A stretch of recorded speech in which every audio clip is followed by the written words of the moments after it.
You are now listening to Nerd Rage Radio with Bobby Skullface and Adam Russman.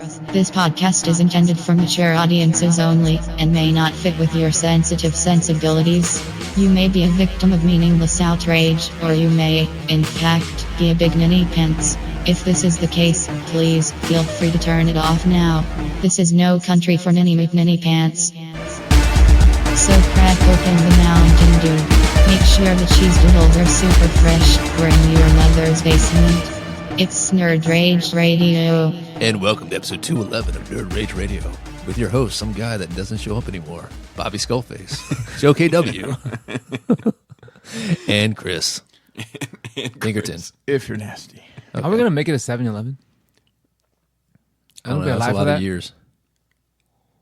I mean, we start doing like, we could do three shows. 3 a week. 3 shows a week. Let's do 3 1-hour shows a week. I mean, if this is a full-time job, I can commit to that. I feel like somewhere around... My job is busy enough as it is. Somewhere around... Just do it all at once. 278, it'll just be me left by myself from then until 7-Eleven. It's Bobby Skullface ramblings. You know what grinds my gears? Like, let me tell you. Bill Burr has this one-man podcast. I know. And another thing, sir. Dude, one day I'm going to drop and another thing, sir. I'm going to get that shit off one day. It's going to be by the end of this episode. So, welcome, everybody, to another episode. Exciting. And I'm glad I could leave work early today to come do this podcast. Yeah. Literally what had to happen. Yeah, me too. So busy. Chris thinks he's busy. He doesn't know what the fuck he's talking about. Yeah, he told me actually today, he's so busy he can't even watch TV at his own house. That's right. Yeah. I'm actually waiting on Black Friday to get a new TV for my I'm waiting shop. on Black Phillip. Which one's going to come first? Black Friday 2020. Dude, I might just... I got to get a new, because my TV in the shop, I let someone, my oldest son, take it to school for a project, and he said it didn't work when he got it there, and then I haven't gotten it to project. Oh, really? But the TVs are so cheap. I want to spend less than $100 Isn't on a that crazy? 32-inch TV. They can go buy a 48, 52-inch TV for like $200 Yeah, a couple $100. It's Yeah, crazy. I will tell you that, like, we have a I don't even know what brand, a brand name TV upstairs, and the one downstairs is one of those probably C-level brands, and the audio is the main difference. The audio is trash. But get a fucking Bluetooth. Exactly, yeah. Put a speaker on it, who cares? I remember buying that like Sony Vega flat screen LCD, like right after the plasma craze kind of came out, but then like the LCDs. were kind of up and coming. It was a 720p but a 1080i. Oh my god! So it was. But anyway, as I'm moving, Yeah. and I threw it in a dumpster, and I'm walking all over top of it. And I look down as I'm walking and cracking the screen each time. I was like, oh my, I can't believe I'm walking on this TV. So how much did you pay for that? Do you remember? I mean, $2,000. Yeah, probably. the one that we Maybe. finally got $1,800 rid of last year was $5,000 for the whole setup. Do you guys remember when everybody was going to have a 3D TV at their house? Yeah, I remember when yeah. We bought the 3D TV. time's going to tell. You hold on to it. No, it's gone. It's already, we've already burned through it. I think it was You dickhead. I think it was $2,600. Yeah. And that was Bobby still got you beat. definitely. This coming from the guy who said Crush Groove was going to be bigger than E.T. I was not telling that one. It's about the long burn on that one. Yeah. It's going to come around. How much was those work tables that you usually work on? That came up You recently. got a new work table? No. The giant CRTs we used to use as work tables. Well, yeah. So that came up, or the new one came up recently as to if we should keep it, because we don't really use it. What is that? The table, like the workroom table, Oh, okay.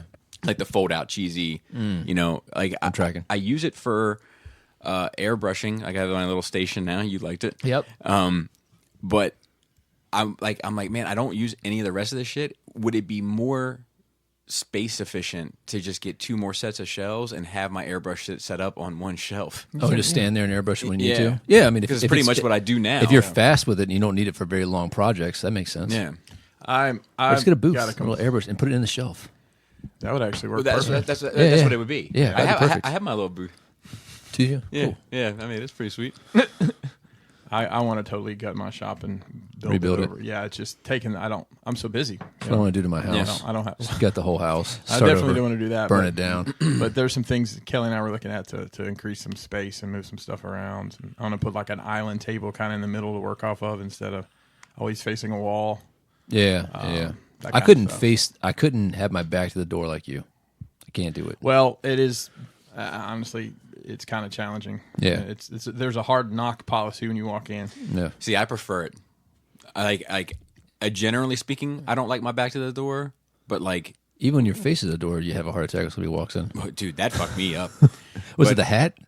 No, it was just it's just it's just the expectation. Yeah. You know, took up the whole door frame. but I like to be in I don't want any distractions. You know what I mean? And trust me, I get spooked plenty of times when Laura comes down there and like, yeah, or like, you know, she'll try to be nice and like put her hand on my shoulder. I don't know, and I'm like, ghost, spooky ghost.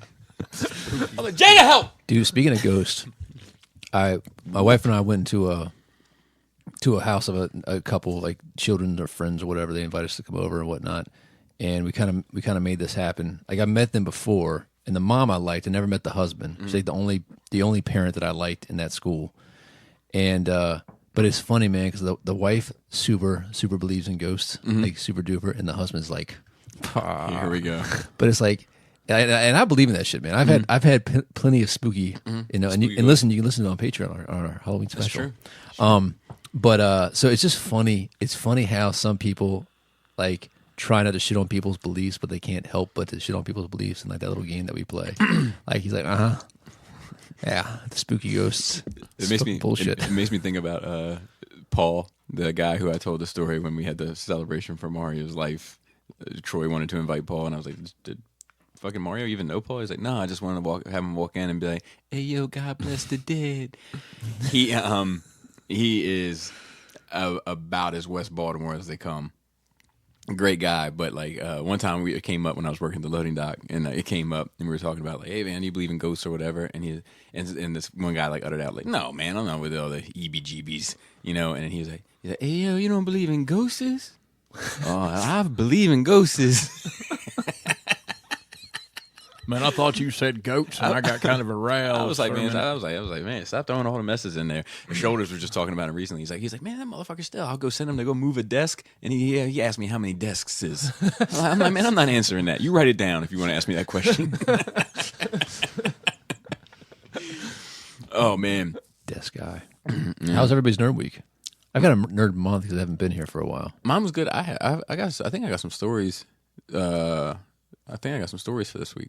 So mine was good. Does that mean you want to start? No, I don't care. Or you want to go last? I'm flexy. Save the best for last. I'm flexiglass.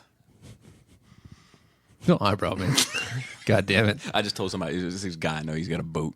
Can't wait to talk about it. You know what I mean? He's a cool guy. I love him to death. But, you know, always talking about his boat now. He's like, yeah, you know, you're out there. There's the cops, the natural resource cops or whatever, DNR cops. And they're like, yeah, they're relentless. He's like, they'll just board your vessel. Oh, you know? yeah. Like they'll just pull up next to you, get right on your vessel. And I was like, dude, stop saying vessel, man.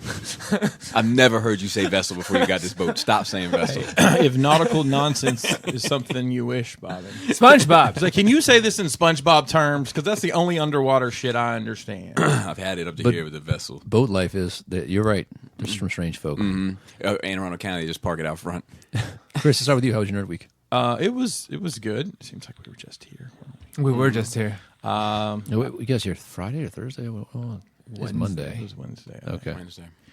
So finished the Popeye pre-order build. That's done. That was Congratulations. was a little bit of a push yesterday, but my wife stepped in and helped me do some. I mean, that's stuff. kind of like your first like manufacturing. It is, and it's impressive to see it all laid out there together. I've got two. I mean, it's fine, but I mean, yeah.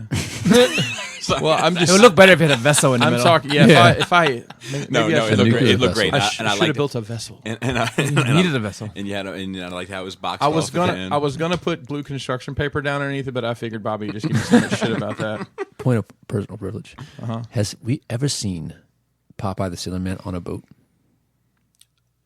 Not that I can recall. Is I he think he's appropriating? fought on a boat before. he Yeah, appropriating- I watched some old Popeye cartoons. And he's actually been on a boat? I'm pretty sure I there was can't- some. I don't Are you know if I'm pretty driving sure? a boat, but I've seen him on a boat. Here's where I get confused because in my head I'm like, I've definitely seen him, and he was fighting that big dude on the boat. Bluto. But then then the other voice in my head goes, "No, man, that's Mickey and that other big guy." Yeah. Oh, yeah. Steamboat Willie. is what you're thinking of. But what's the? Bluto. Is it Bluto? No, Also? it's not Bluto and Disney. It's That big fucking thing. big mouse. Kingpin. I think he's a dog. It's Kingpin. He's yeah. the same thing as fucking Goofy. Yeah, Goofy's a dog. because Yeah. he's like Goofy's nemesis later. It's his neighbor, right? Yeah. Yeah. And but, the kids are best friends. but Goofy's some upper echelon type of dog because Pluto is not of the same. No. He's not in the same social class. Yeah, He doesn't speak. He's a pet. Goofy is his own. what if he's just a submissive? And that's how he gets down. He's been doing that shit for 50 And years. it all comes down to it's all measured in the DNA of the width of your tail. Because Pluto has that like little Pencil tail. That appears to be Popeye on There a it boat. is. I don't know. Yeah, I remember him fighting. No. That's I a don't, very. I don't recall that. It looks like something that was made after the fact. I don't know. I want to see a black and white picture. Sorry, fan fiction. Is it fan There's a fiction? huge Popeye fan fiction. It probably is. Yeah, people, with giant forearms. I think he's chase around really appropriating skinny tall sailor. girls. I think he's appropriating sailor culture. culture Popeye's vulture, bullshit. sailor culture vulture. Yeah. When I was actually building that dock originally for A dock for not a a boat. certain toy No, company. go ahead and say it. Mezco. They Can't wait. I struggled- He's been waiting all day. He woke up this morning. Mesco. I struggled a bit with how to do You that. know what's fucking bullshit, man? I get accused of taking money from fans' toys. They don't say shit about you and Mesco, and you tell them flat out. That's because he's upfront about it. I know, but I'm a You're keeping secret. That's fucking horseshit. I work for him. Dude, no It's more not- coffee for you. Hey, You weren't like this before. That's what I'm We trying. had a pleasant hour that's going to be on Patreon. yes, but I like that. I thrive So- off the energy. Yeah. so just You're at a 10 and he's at a 7. just so I'm clear, when they sent you the prototype for this new painted Galvatron, did you have any Well, I gripes mean- about the paint? What's up with the 4 Like road this one right King- here? What's up with the 4 road kings in there? See, Do they just send you those now? I mean, like at this point, just keep them in the plastic wrap. You don't need to take the box out and show it. Just stacking up on the fucking carpet. and another thing, sir. I only have 2 Road Kings, and one I still have in box because I'm waiting for the day. I'll tell you why. I'm waiting for the day that I don't have any Transformers to review because that day is coming, and I'm going to learn how to transform it into combined mode, and that'll be my Transformers video for the week. there you go. Likely story. There you go. Smart. I struggle with that, not making it look like something from SpongeBob or some super animated Yeah. thing, and I filmed a couple images and kind of put them together. I mean, you've nailed the white dry brush for sure. Actually, thank you very much, but there's an actually here because I actually didn't use white on that at all. You know what colors I used? I used that? a really baby blue and a pink. That'll work. Yeah. I stole that from somebody else, obviously. I watched some stuff. I've been so busy, but I have time to watch stuff. Well, just enough time. Yeah. I was always a big fan of the Sons of Anarchy show. I watched it all the way through. I always wanted to watch the show. You guys ever watch Never it? got into it. I tried when Manson signed on. I was like, I'm going to watch this, Yeah. but I couldn't get Really? past that dude's swagger, man. Oh, we talking about Jax? This dude's too much of this, man. He's gonna get seasickness just walking to the Fucking fucking Axl Rose? Just going to the fucking car to the garage. It's like I'm like, oh my god, like keep this. It was an intense show. It's too much. The last season got a little off the rails. You know the fucked up bit about it? I won't be able to unsee that now. If you hadn't said anything, I never perceived it. But now that you've done that, the same thing happened with Dexter, right? What did I say about that? No, it wasn't you. Oh, okay. A buddy of mine. I'm like, yeah, dude, I'm like in season 3 of Dexter. I'm really, he's like, I'm like, what? What is it? Listen, bro, I'm Latin. You're not Latin. But there's a certain thing that sometimes Hispanic people on shows do this like extra focus on the accent, which is bullshit. We don't do that shit. Antonio. And I can't. No, it's like anyway. You know what I'm saying? I'm here. You know, and everybody else calls him Angel. You know what I mean? Because his name's Angel. But like That's like the Antonio Banderas. She throws a little extra sauce into it, and this is the one actress, the Katherine, that did that. And he said that to like, well, I never. And as soon as he said that to me, I couldn't unsee it when it happened. Like, oh god, it's horrible. you have told me this story. Horrible. So, Sons of Anarchy ended, 5 years ago, maybe. They've been talking about doing some sort of spin-off forever and ever. Well, last year they brought out the Mayans. It's called the Mayans MC. It's the Hispanic Rapper. motorcycle club that was side by side with them. Well, this series came out last year, and it did not get. I mean, most people said it wasn't that great, so I skipped it. Well, they put out a season 2, and I'm like, well, if they did a second season, it must have been good enough to watch. Yeah. So I've started watching. Maybe. I watched, I think, 5 episodes of the first season. They've actually got some nice little connecting points. Cool. It takes place in a different place than the Sons of Anarchy core story did. It's another chapter of the of the story and the club. They put some weird imagery in there, like the first episode. The way the Sons of Anarchy ended, there was a crow, because they were Sam Crow as an abbreviation for the name of their club. And at the beginning of this, the guy runs over a crow. So I'm like, what are you? I don't know. Kurt Sutter's got some odd things he tries to, I think, put in his stuff sometimes. But it's good. And it looks like I'll be able to watch up to where they are. I think they're a season. Are you writing down your jokes now? No. Next step. No. Just make sure I don't forget certain things. Okay. Yeah. All right. Just That's making how, sure. that's how you get Laura through the would material. not approve. She would not. So that's how you get through the material. And this is what I'm about to tell you is what happens when you cannot find anything to watch streaming and you stumble into the deep dark recesses of what Amazon deems appropriate. My wife and I have started watching from the very beginning Murder, She Wrote. Dude, it's It's awesome. a good show, though. I'll be honest, It's the German Shepherd was the first episode, right? No, the first episode On the train? I prefer Matlock. It's a little It more was. action. The German Shepherd, the guy died, and the German Shepherd was barking. It wasn't barking. Barked at No, that everybody wasn't else. the first episode. The good news is you're going to be having dinner at 4:32 before you know it. Hey, I'm not mad. Slipping into your old So paper shit. Adam, I'm trying to. No, the first is a double episode, and it's her basically writing her book On a train. No, There's a train at the end of it. I don't remember anything about a dog. 7-2. I would have thought of you. Anyways, it's just something kind of killed the time. But it's Watching it's Murder, okay. She Wrote and stuff, some good anime. Well, you shouldn't have much time to kill because I'm so busy. you've been busy. It's actually the busy is ramping up again. It's been light. If I were you, I'd worry about time killing you at the rate that you're going. this is also true. And I Bars. started reading that Gotham Central book. Oh, the Omnibus you bought? Yeah, it's really close to just a police procedural set in Gotham, which I like stuff like that. So it's kind of like Law and Order set in Gotham. So SVU. It's been some cool stories, and they've got them broken into arcs, but the arcs are kind of like bleeding into each other. So far, so good. So far, so good. I think I'm 115 pages into. So you're about 1/10 of the way through. Yeah. It's only it's not hurting my left hand to hold it yet. It's the right hand. Yeah. Dude, big facts. Yeah, I ordered a couple more books today, so they'll be here. They'll be here later this week. But that's really it for me. Nice. Joe? What the fuck? I watched the Chappelle. Quite enjoyed it. And the epilogue. You didn't watch the epilogue. I watched that as well. Yeah. I'm sorry. Yes, Missed a 20 the minute epilogue. second episode. Yeah. Is that like right after the credits or? It rolls into it. It's like a second episode. Just like the Chappelle show, the last special was like 2 episodes. I didn't catch that. I'll have to check it out. That's good. That guy might be the greatest, man. Oh, yeah. Yep. I mean, I would say he's number one.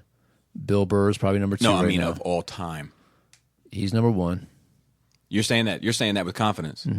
See, like there's people like in my head, right? Like so in my head immediately, my head goes Eddie. It's just what my head offers, right? Eddie, Pryor, Williams, Martin, What Williams? Robin. Cat. That's what I was questioning. I'm like, what? No. You guys better shut your fucking mouths. Robin Williams, Steve Martin, Chevy Chase. Really? Like Steve Martin? just because of their impact, like their history, and Andrew Dice Clay is like another guy that keeps popping up. I mean, he's definitely in Sam Kinison. Yeah, you know? yeah. George Carlin. Chris Rock. Chris Rock, yeah. Chris you know- Rock is great. Yeah. Mitch Hedberg was an incredible comedian. Yes. Yeah. Yes, Oh, he was. George Carlin. Did we say that? I did say that. Yeah. Like you know, Yeah. it's like conversation we were trying to kind of embark on last week. Like when is it okay? You know what I mean? When is it officially okay to be like, nope? You know what? Whatever. I don't think Anytime. I don't think anything I don't know. I can't. before or since has had the impact of the Chappelle show.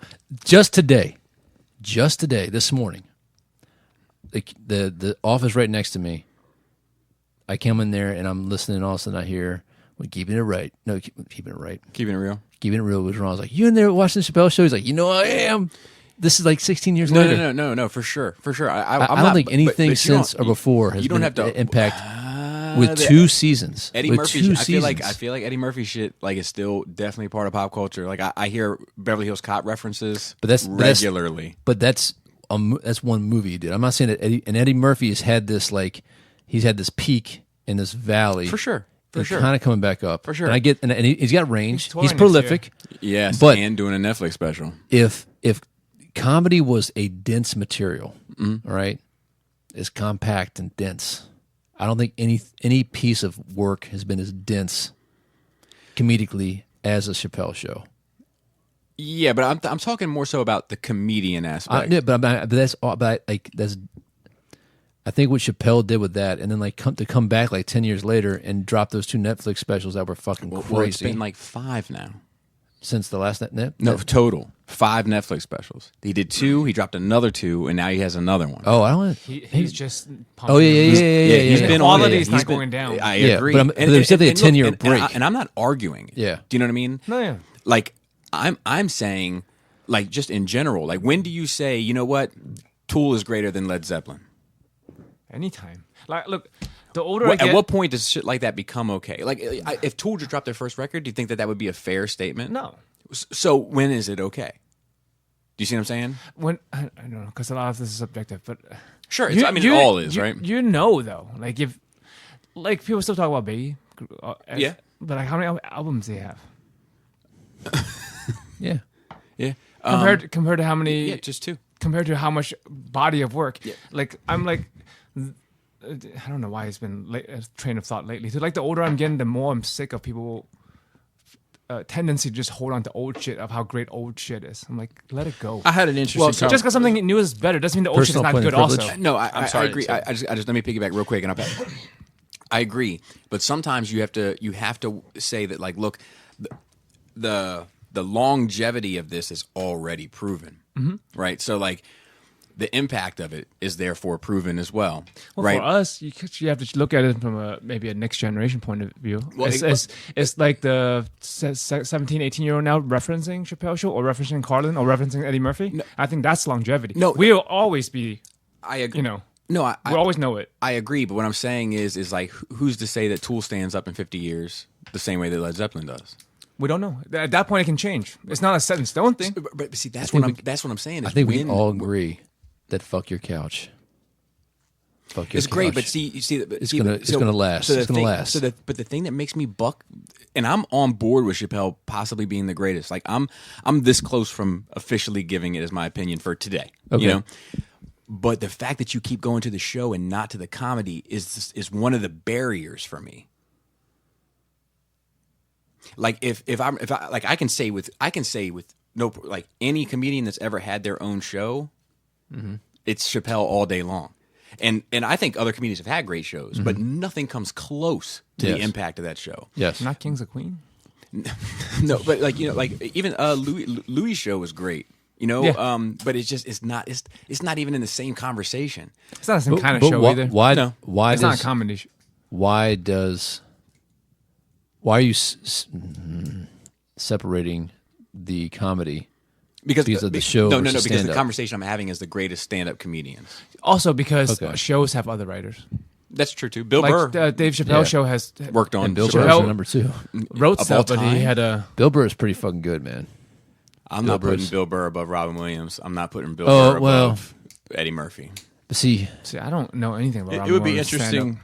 I just know him. It's good. No, I've heard him, but like nothing stands out to me. I'd rather him listen to him as the genie than I'd rather listen to stand up. It's incredible. Check it out. It would be interesting. So it has no longevity for me. All right, Chris, to get a word in edgewise. Yes, also, it would also be interesting to ask this question to somebody that's 30 years old, because who knows if they've gone back and seen. That's what I'm saying. Generation gaps. Like so I said, 18 or 30. Yeah, because we're getting fucking older now.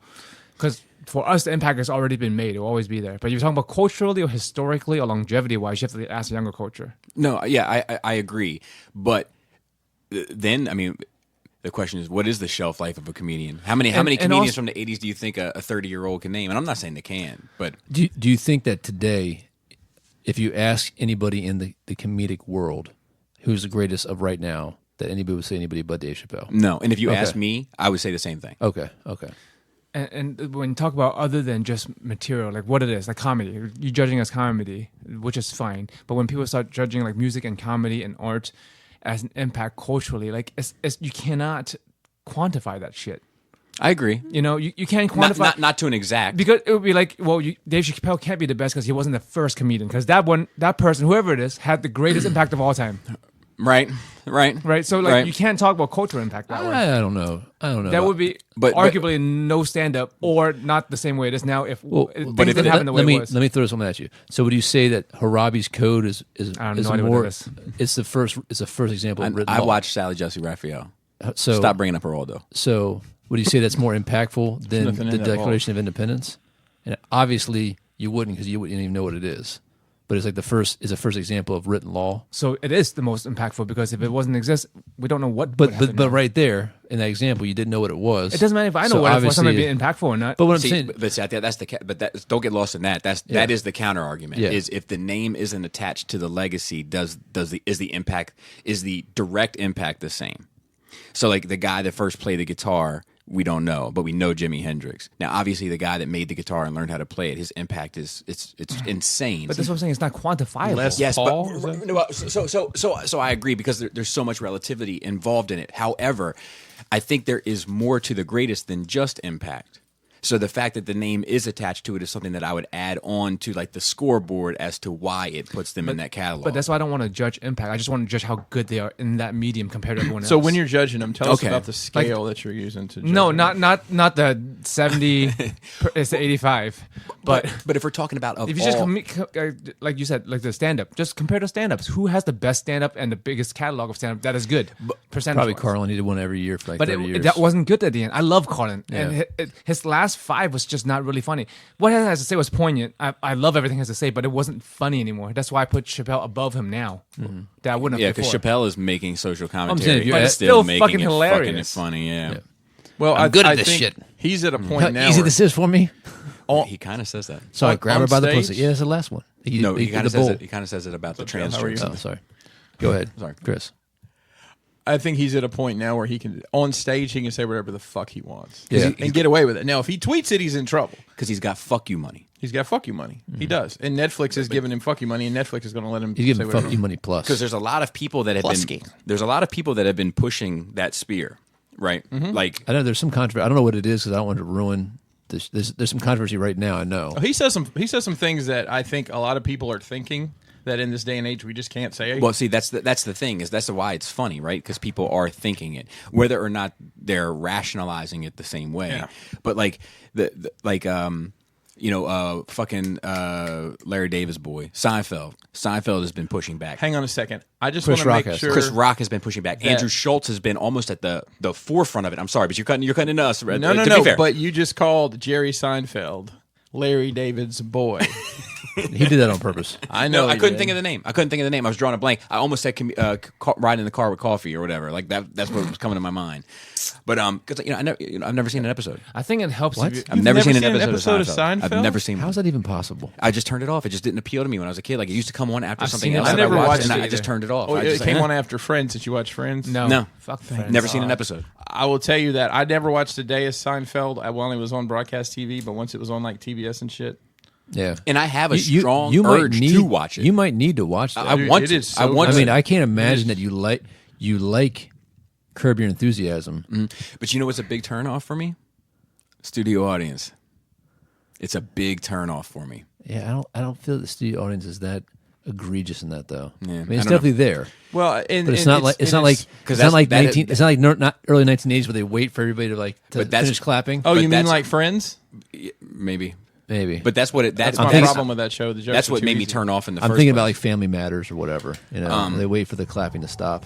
Man, You know, TGIF. But yeah, I don't know. It's a conversation that I'm like, because like I think that you can make the argument, and I'm being legitimate.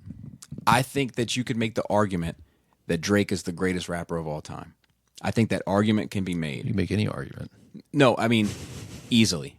Okay, But even knowing that, if you tell me that he's better than Jay, I'm gonna have a fucking visceral, emotional response to It's that. emotional. Yes, but it's also because I'm like, I think there is something about the longevity and the impact of that longevity that matters. But I don't know where the sliding scale To you. I think in general. I think objective. I think don't care what I think Jay-Z there's has to say. I'm sorry. you don't care what. JayZ has to say. I don't really remember much. I've heard a lot, especially Do you when I care? was younger. But do you care what Drake has to say? Neither. So it maybe doesn't- because you just don't care what those artists have to say, that's why that doesn't matter. right, It's your- right. That's it's what I'm your saying. It only Asian- it's your matters to Asian you. privilege. It matters to the person it matters to, basically. Right, but in this conversation, it matters. It matters. Like again, in context. If you want to compare rap, Well, no, do 'cause that. I think it matters what Drake Hang has on. to say. You said longevity. Drake's been his first album came out 9 years ago. I know. I mean, he ain't chingy. But that right there. What did you call me? Would you like to show me? Would you like to see the album? All right, I'm not going to top that. I'm not. We're done. That was a good one. There was a G in there, though. This whole podcast is racist as fuck. I won't be a part of it. So like the thing is that I think that that's what I'm saying is that the 10 years does matter. Drake's 10 years does matter. Mm-hmm. Now, Jay, we're talking about it longer, and then my question is, much like your question with the first stand-up comedian, is does Drake exist without Jay? And therefore, does that automatically make Jay bigger? Yeah, but you know what, though? You know why that argument sucks? Does anything make sense without the first Neanderthal who made words? But that's what I'm saying. You reduce it all to right. The first is the biggest impact. Well, look, I don't want to compare that at all. But to me, it's a sliding scale. So it doesn't account for everything, but it counts. So anybody that comes in that changes how something is done, that matters. So it has value, right? Absolutely. So that's what I'm saying. Is that where does that end up on the sliding scale? Like if I don't think that everything is weighed equally, but I don't know where 10 points of this and 30 points of this where that meets. Well, we can always agree that there's sometimes synergy where the 10 points of this and the 10 points of this guy will take it and make it 100 points, and that's what makes it special. And I do think that I firmly believe that everything is quantifiable. It's not. We just don't have the capability to count it yet. You can't quantify emotion. Yes, you can. I'm not interested in having that conversation. It's silly. Well, I mean, but it's like, if we don't have a way to do it, then there's no sense in talking or arguing about whether or not we. Well, no, because the conversation is, can you not? Well, or let is me it ask you, impossible? what do you think good will come out of that conversation? That it's a worth because the conversation. Let's play it out then and see if good comes the conversation out of it. is because I don't think good will come out of the it. The conversation is not worth talking about at all. Because it's totally subjective. There's no objectivity, and if there's no objectivity, we shouldn't even be talking. No, see, I disagree. I think that when there is subjectivity, that's when it matters the most. I think subjectivity is good. No, to have the conversation. That's when I think it matters the most because you get to see things from people's different points of view that might shape the way that you see something. Like if I write a song and you say no, it's about this, and he says no, it's about that, and that's maybe apples and oranges. What I'm saying is things do have value. I'm not saying they don't. Yeah, well, but if that's the kind of what Joe was saying. No, but you said everything has a quantifiable value. I know. I think that everything can be quantified. Right, and he doesn't, and I don't think that exploring that is going to lead to anything profound for any of us. What do you think about artists? What artists meant for the art to be versus interpretation? Do you think? Because some artists are like, yeah, I wrote this because I meant it this way, but other people, but they don't say that, right? Because it's up for interpretation, and people take the lyrics or whatever it is, and they say, oh, this is what they meant. Well, but it's not necessarily true. Do you think that matters? Let's take a step back from music and just look at I don't know your freshman in college English literature class going through Chaucer and things like that. And the teacher telling you you're wrong because this is how what does this mean? That's well, to me it means this. No, this is what. Who the fuck said that? Did Chaucer tell you that? No. Then why do I think your opinion is more valuable than mine in this? That's what I'm getting at. I agree with you because I think that regardless, like if somebody writes a song, let's say, and I'm like, man, I think. Perfect example, part of my nerd week, I'll just get it out of the way. This song, Culling Voices, on this Tool record, which was my favorite upon hearing it for the first time. And I'm not in love with this Tool record. I'm in with this Tool record. Okay. I have a crush on it. Okay. Culling Voices is my favorite. And as I was listening to it, really starting to dive into the words and meanings and so forth and so on, I was like, I think this song is about your emotional reaction to arguments that you're not having.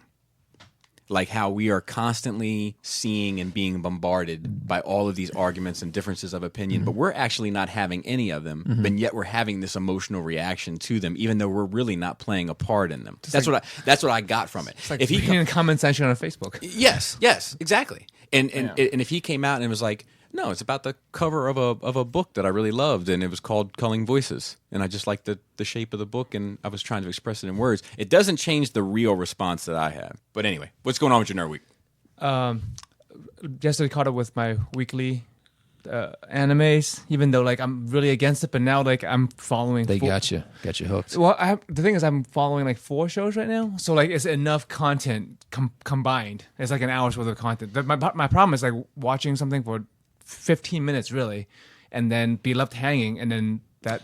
So nowhere left if to go. each anime was like 2 hours an episode, and you had one once a week, would that fulfill your volume? I don't even need it to be 2 hours. It could be like a solid 30 minutes to 4. Because most animes are like 20 minutes, right? They're 20 minutes, 19 maybe, with intro, outro, and everything's like 15. And you got to watch the intro and the outro because usually it's seen at the end of the song. Yes, you know every time. Yeah, that's the even the intro. Yep. Sometimes the intro changes like a different scene in it. There's a scene and then the intro song. Sometimes it's the intro song and then the scene. But they're not. Is the song always the same?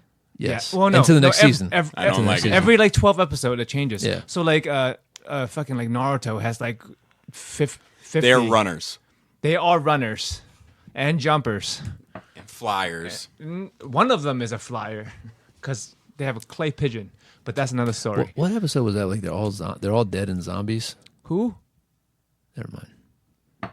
Do you watch the whole thing? Naruto? Yeah. I read the whole thing. Like, isn't it one thing that they like all of them are dead and somebody brings them back to life? They're like zombies with their memories. They're like not zombies. They're like. That's one of the questionable endings. It's like the final boss, so to speak. The plan is to put everyone in a hypnosis state and have like Matrix. He's basically plugging them into quote unquote like magic Matrix. He wanted to put everyone in the hypnosis and have everyone live in the perfect world. So at the end of the story, that boss got beat, but are they actually just in the Matrix? And they didn't actually beat the boss, and they just in the hypnosis. So that's a question. Did you guys talk about Matrix 4? Yes. Still no word on Lawrence Fishburne. I think he's just rebooted. I mean, I have no problem with bringing Keanu Reeves back. I prefer that. But the problem is they already have a Matrix reboot, which was like the remaster of the original. Of the video game. Cartoon? Video game. Yeah, so Animatrix. So like they have the companion piece. Yeah, I like that Animatrix episode. My favorite one was a guy that was a runner. Yes, he's like a real one. He's a real anomaly, not like Neo, which is artificial. He got out by himself. Yeah, because it's willpower. Yeah. I like the Animatrix. I haven't seen it in years. I don't think I saw it. You wouldn't like it. Probably not. The art style changes every 5 minutes. We had a conversation about it's like that Batman one that came out. Yeah, Gotham Knights. Or the Death Plus Robot, which you don't like either. Yeah, it's fine. Did you watch the whole thing? No, I tapped out. I lost interest. I like you lost interest in the jelly one, which makes sense. The last episode, I like the farm one. The Russian one is worth watching. Dude, I like the Russian one. The graphics is so good. Like episodes. It's worth it. They're doing the second season. Is it the yogurt one? Yeah, I can understand why you were out on that. I love the yogurt. I do too. Like just the concept of it. That was the one I was like, I can't. Because it's so fun. The premise is fucking. It's so fun when they take something that's so wild. Yeah. And like make it entertaining. Yeah, it's a short story. You can do anything with it. I think I get turned off. Not saying Ohio. We'll take Ohio. We're scared to talk about that because of Dave Chappelle. So I thought you were talking about Great for Mercy. No. It's a Dave Chappelle bit. Don't ruin it. You already told two bits last week. In the yogurt, they wanted the state of Ohio. Yeah, but even as you even say it the way he does. Really? So dude, you have to be here because when you're not here, Adam, these two motherfuckers want to start spoiling other shit. Don't take my job. Exactly. Well, you know what's funny? So when I came in today, I looked over here. I was like, do I deserve that seat anymore? This one right here. The top seat? Yeah, but I was like, well, I can't sit there and I can't sit here because I can't have my back to the door. And then I can't take Bobby's. So by default, I don't have to have this seat, but I can't have those. I sacrificed a lot coming here because I never sit with my back to the door. Yeah. I guess I trust you, motherfucker. Oh, he closed the door. I sit with my back all That's all even the time. weirder. There's two doors. It's a fucked up bit about that. That is true. I'm just waiting for someone to come up behind me. And there's that blind little gully over there. You don't know what's going on over there, Chris. Fern every once in a while, I'm just doing these. I tell you this. I can see in the reflection. You don't like doing reviews over there? No, I mean it works. It's just when all of that comes to an end. The reviews? Yeah, I'll be looking forward to owning that space. Where do you see yourself as a reviewer in 5 years? I'm not doing it. Really? Mm-hmm. I want to have that conversation. Yeah. What is your idea that you when? I mean, how long? I'll play the field. But as soon what's as the litmus test on that? Like, what do you have that line drawn in the sand? No. Just a fefeeling when it doesn't feel right anymore. When it feels like. Do you have a guess? Maybe in a year? 2 years? Just a guess. No, A this gut isn't. feeling. This isn't you not doing YouTube anymore. It's just not doing reviews anymore. Yes, and I'll say this: I am mentally prepared to not do reviews in 2021. Rip it off and don't look back. In 2021, it's kind of and that preparedness is only coming from a space of, if this thing continues on its trajectory, will I be interested in the product? Do you know what I mean? Well, I mean, by and reviews large, in general, or just Transformers review. I know Transformers is dying, but you still getting buying other toys, and you're still yeah. But enjoying you know what's funny? The stuff I still like doing Transformers reviews when I'm like in general, but when I'm super into the figure, like, or when I'm super into the idea, like that MMC Vortex. I wasn't really excited about that figure at all. I was just kind of crossing my fingers and hoping it worked. But then you liked it. But I enjoyed the review. You know, so like I don't You enjoy know the art of making the video and editing it. No. Like actually going through the process on camera. Okay. Like I enjoyed the filming. Okay. Oh, that's rare, because I thought you It's just go through rare. the motion. It's of it. rare. How do you think quitting reviewing will psychologically affect you? Like literally reviewing. I don't think much. Right? Because you won't get that feedback, and you No, because I'll still do like dummies. I'll still do as long as there's something to talk about. Yeah. You know, and I'll still do sit down Saturdays as long as there's stuff to talk about. How about YouTube in general? Like when you get out of YouTube. Well, yeah. What do you see yourself as a YouTuber in 5 years? So there's going to be a day where you don't make any YouTube videos anymore. Mm-hmm. You know, hopefully that's not the day before you die. And there's Hopefully. probably be a time in your life where you're like, there's a long period of time that goes by that you don't make YouTube videos. Hopefully. Do you have, is part of your self story of who you are a YouTuber now? Is that part of your self narrative? No. Okay. No. But I think I'll have a harder time giving this sort of platform up than I will doing YouTube. If you I like commentating on stuff more than I like. you like talking shit. Yeah. Yeah. You know, I like getting the wheels turning, you know, and I like challenging the status quo. You know, like this Unicron and 44 are all it's ripping fucking that community apart. Why? Like What's 44? Prime. Oh, okay. Then you probably- Which is out. I think Why is it ripping the community apart? I'm interested in a word. yeah. Money? Okay. Yeah. Cheap bastards. So Hasbro's greedy because they're trying to make all this money off these people.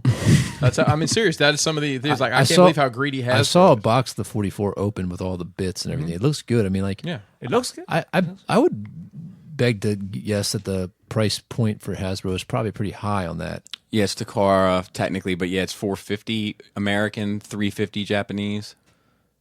So there's Japanese pre-order, so like early bird Japanese. and I bet you that thing costs $100 to. You didn't like that? No. I was just. As soon as I said, I saw your head turn up. Yeah, Like, no, that phrase. I'm trying to. like you look like a rooster trying to posture. a Japanese early bird. I was just picturing.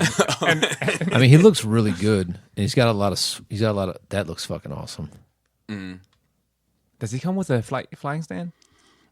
Yeah, he does. He's got this thing. Oh yeah. Oh, that's the truck part, trailer part, holding him up. That's good. That's good, smart use Oh, dude, I like the fact that he doesn't have the stripe on the on truck. the truck, but in the robot mode, yeah, that's Yeah. pretty smart too.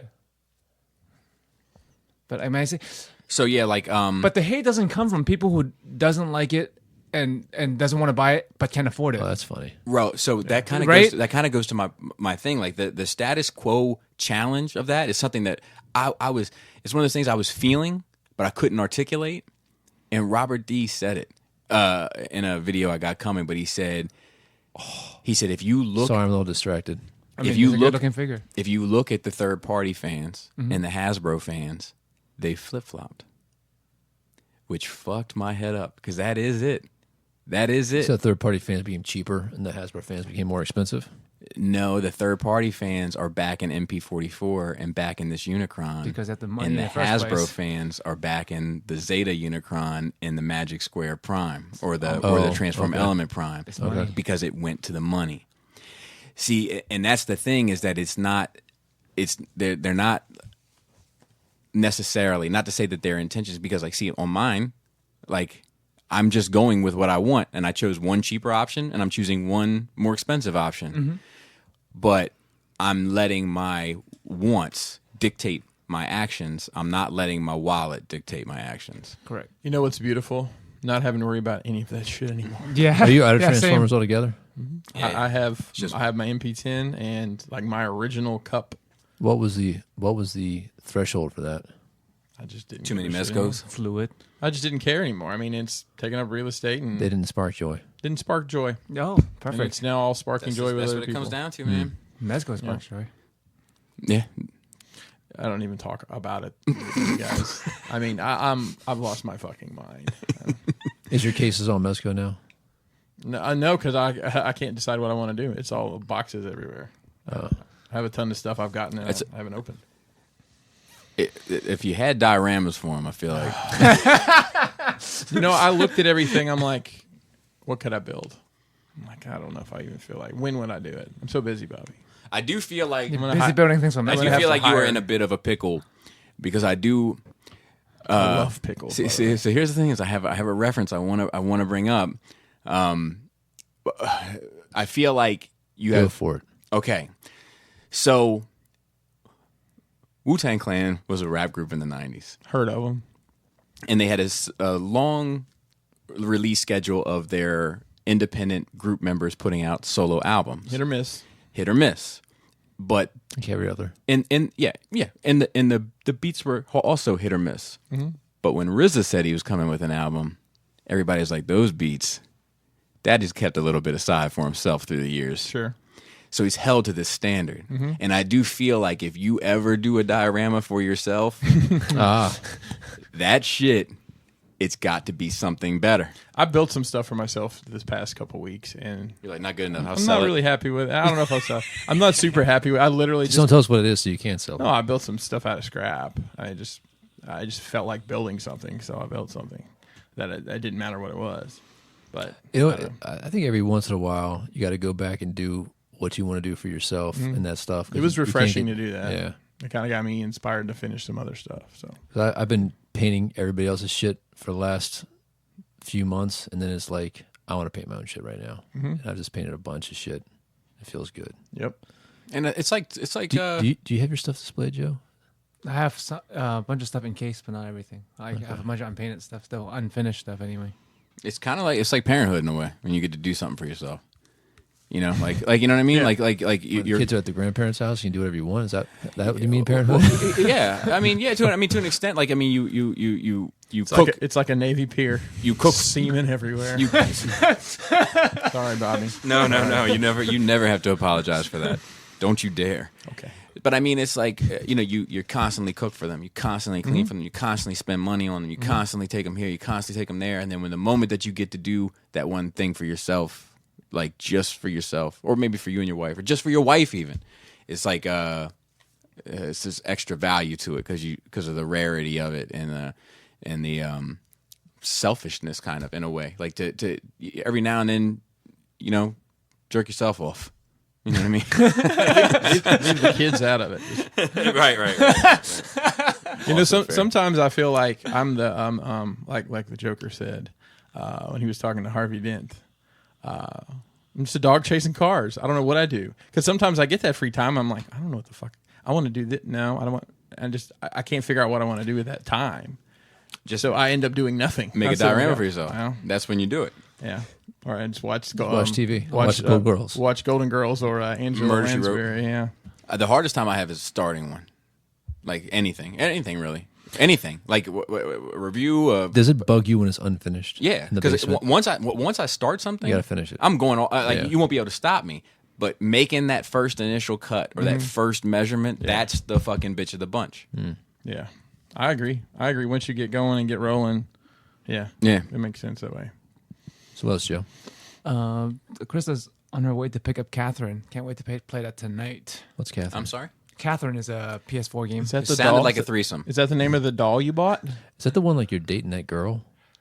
Well, you are dating a girl, and then this other girl Shows who up. might be the devil try to seduce I've you. seen. So Wait, And the this is- gameplay is a puzzle. Like, the gameplay is really addictive. is this like part 2 or something? I Or are like they Mario remaking it? games. I'm familiar with this. but it's simple like that. Donkey Kong. It's like a Japanese game, right? It's a Japanese game. Of course it is. It's ported over. It's got American voices. And they had it for PS3. This is a remake. It's The called mechanics is Katherine? the same, but they add more stuff to the puzzle, and there's more to the aspect of the story because And you play the the story story, and changes. between the scenes you get to do this puzzle because he goes in a dream state and he has to like do this puzzle thing. But it isn't a. They're does adding the game another girl. Does the game change though? Like depending on your- Overall, no, but there's a lot of endings because Okay. you have a lot of Yeah, choices yeah, to yeah, make. yeah, So yeah. like they're adding more endings, more anime cutscenes, and a new girl. There's a neighbor. So like now there's like 3 girls, I remember when it came. and like doing the right I think thing, I remember it came following out. your heart, or following your dick.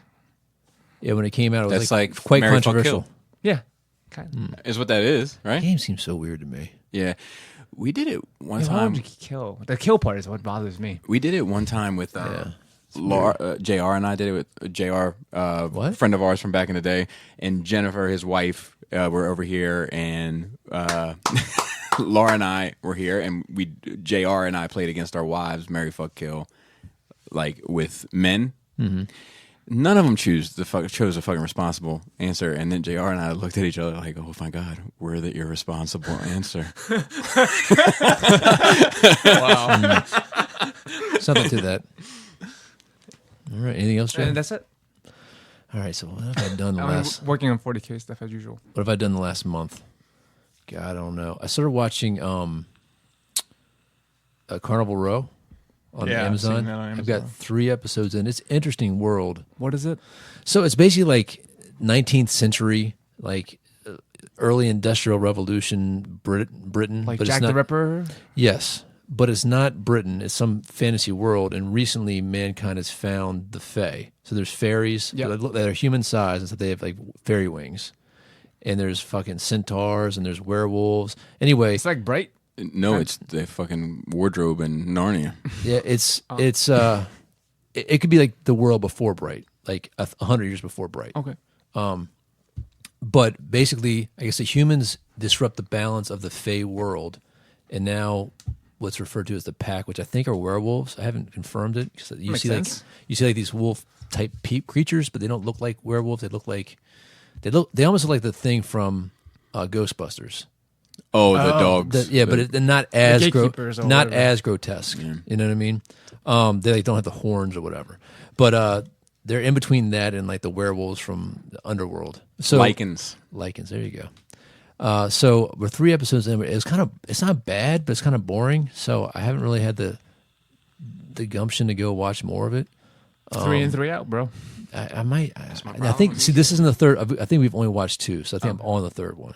So I gotta give it. But the problem with the 3 in, 3 out is great for like you have so much stuff to watch and you've only so much time. But the thing is, like, something just pick up steam like a little bit later. It depends on how long the series is. Like a 24 episode thing, it doesn't pick up steam till like 7 or 8. I got a Cost friend of mine benefit. that loves it. So and I like fantasy type stuff anyway. So did that. I went to my first gaming convention in years. Nice. It was okay. So, Neckbeards galore. You know what, man? It's not even a neckbeard. Like, I think there is a transition. All right, so we're all aware of like, Chris, you're probably a good example of this. When did you start getting into comic books for real? How old were you? I mean, like high school probably. Yeah, so but you were more into wrestling and other aspects, other things before comic books. I started reading comics in, I don't know, I was probably in the 8th grade. I started. Okay, that's early then. Yeah. That's early enough. Yeah. Okay, disregard. But there's the folks that like are just getting into comic books like in their their 20s or the 30s. Now it's in vogue. Yeah. Where like we've been fans of it since we were like 6. Hipsters. Well, Comic book hipsters. but you know what I'm talking about. Like now it's cool. Like Yeah. Marvel's cool. There's They all don't know the that struggle. all that comic books has been mainstreamed. Sure. Well, it seems as though there is a transition in the tabletop game scene that is also mainstream Tabletop overall or Games Workshop stuff? overall. I mean, Because there's at this thing, there was Star Wars games. There's like 2 or 3 different Star Wars games, like the people, like the little, and there's like the ship games. There's the Armada games. Dude, that shit looks fucking amazing. amazing. And you paint them up as well? A guy I know just recently got the starter box? The executor. Oh, no, I know you're talking about the miniatures and the shit, but Fleet show. He just got the Super Star Destroyer in his the Lord of the Rings game, which looks fucking amazing. And I just found out... Not the Games Workshop one? It is, yeah. Okay. I just found out the reason that they rebooted the fantasy world is because of Tolkien. Tolkien's like, listen, you're not using elves or dwarves anymore, so get it out of your fucking main... They're like, this is our flagship game. This is what we do. He's like, yeah, we don't care. They like, that's theirs? Certain aspects of it. Tolkien has the rights to certain type shit. That's fucking fascinating. Like they actually had the right to the term Eldar. Wow, I didn't know that. That's why that's why the Anarchy weird flex. It is, but okay. but it's a I don't anyway. even know what that is. So there's like Infinity. I love the aesthetics of Infinity. Yeah, it's very anime. Beautiful. It's very. I mean, the sculpts are beautiful. They're beautiful sculpts. Are very small though. They're teeny small. They're like true 28mm scale. Yes, they're not heroic scale. Malifaux. You know, we don't fat shame here, Joe. It's not. It's right? chunky. I didn't you, say fat. of all people, being a chunky young boy yourself, can judge more than anybody else. Yes, probably. You're right. I'm actually with you on that one. Been there, done that. So, but there's definitely a transition of the guys. Like, hell of a lot of beards, hell of a lot of ponytails, hell of a lot of necks. But not really. Ponytails with no top of the head hair, right? So, Adam, where did these creatures? This was in Northern Virginia. No. Where did they come from? Because they were into something before they got into tabletop. And then a basement. Yeah, their mom's basement. But then there's also hobby-wise, where did it come from? Oh, they've been into tabletop. No, these guys have been there forever. Then what's changed? I'm not following. I'm gonna get there. The other one is like super fit guys that all shave their heads and wear cargo pants. Like, and I'm not talking about cargo shorts. They always got like the military pants on and like BDUs. Cobra belt, not BDUs because those like khakis, like 511s. You know, not the ones with tiger stripes or fucking Marpat or anything like that or ACU. And yeah, there's that, and so like there's also a lot more females than I thought would be there, but they're normally the very. There's a like board game, tabletop game renaissance that started like several years back. Yes, that's like Gen Con, and that's like everybody. Yeah, like people are just into, like that's why there's so many Kickstarter folks there. A lot of steampunk folks love games. Fucking steampunk. I feel like all that like complicated board game. It's really popular now. That's like $500 Secret games. Hitler. You're at a dinner party and somebody's Hitler. I think that's a legit game. That's what I'm saying. And you know where they all play them? At fucking breweries and microbreweries. Yes. Oh, 1,000%. Yes. So I go in here and I'm like, wait. So it wasn't a bad event. I did find some information on how the event is financed. I don't know if it's true, and I kind of set off my spider sense. But the funny bit about it is that the nerdy guys, this is their fraternity, and this is the time they get to be the jocks that drink and party and be assholes to everybody else. And it's kind of like, you know, like you've become what you've hated the most, you know. Yep. And like, so I went there Wednesday night. They had the Games Workshop release special, which is really cool. Social engineer my way in there, motherfucker. Thursday was like an open day. I just went shopping and did some hobbying and stuff. They had like open hobby areas where you can bring all your shit. That was kind of cool. And then Friday I actually had a tournament. So when I was playing somebody at 10 o'clock in the morning who was fucking shit faced, you know, 3 shifts in the wind. Yeah, that was too much. That's normal for a convention. That was too much. I mean, it was. He was probably fucking still drunk from the night before. Like, he hasn't stopped. Oh, no. They made sure they woke up and got a fresh start on the whiskey. Yeah. I mean, so the police were there frequently because of the open bottles, and like ended up talking to one of the guys, and it's like, listen, man, these guys are all harmless. They're not going to do anything. I know. I mean, I don't want to fucking shut down anybody's good time, but it's fucking right in front of me, man. You know. But I'm at the point now. I just want to let them have their way. And I was like, would that really hurt anybody? He's like, yeah, you're probably right. And he actually left. Like, you know, but I mean, it's like carts. So many nerds with carts, little carts. That's weird. It's very weird. Like, I wasn't prepared. In my head, they had a little flag on them. like with the little triangle flag pointing backwards. And it's also only got this in the same scenario. This cart's only got 2 wheels that turn, and they can't ever seem to kind of get it where they want it to go. And they're also they don't know to push or pull. They're having a hard time with the carts are also 2 inches too short to have like your proper arm, so you're hunched over pushing them. So I would be on my knees. Oh, you'd be done. You'd be done. You'd have to have a strap, just kick it down the and hall, pull it behind you like Santa Claus. Probably work better. So Friday I did the first thing. The first, like I did, like, and then I was supposed to do like a big thing, so to speak, big game Friday night, and then I was supposed to do like a bromance thing Saturday, and then so Chris was supposed to come down. Chris totally flaked on me. Of course, old dumbass Chris totally flaked on me. No, I mean, dude, I'm like, so no, I don't believe it. I'm still won't believe it. I'm still a little salty at him, and I got to figure out. I don't know why you weren't at the proper meeting space to meet him, because he definitely would have been exactly where he said he was, doing exactly what you agreed upon doing at the exact time. Mm-hmm. I mean, like I'm sick on a Monday. I'll be there Saturday for sure. Like I bet my firstborn on it, type of shit, and like no, I didn't. He's not. I would bet my firstborn on anything. I ended up leaving. They're always the first ones to do it. I ended up leaving Saturday because I was like, yeah, I'm done, and so I ended up leaving Saturday. I wasn't supposed to leave till Sunday, so I left early. So I had a good time. It wasn't. It was too long to go. Did you win? Oh yeah, I fucking rocked them. Did you get a prize? I don't feel that's another thing, Joseph. And another thing, he got it before you did, Bobby. And another thing.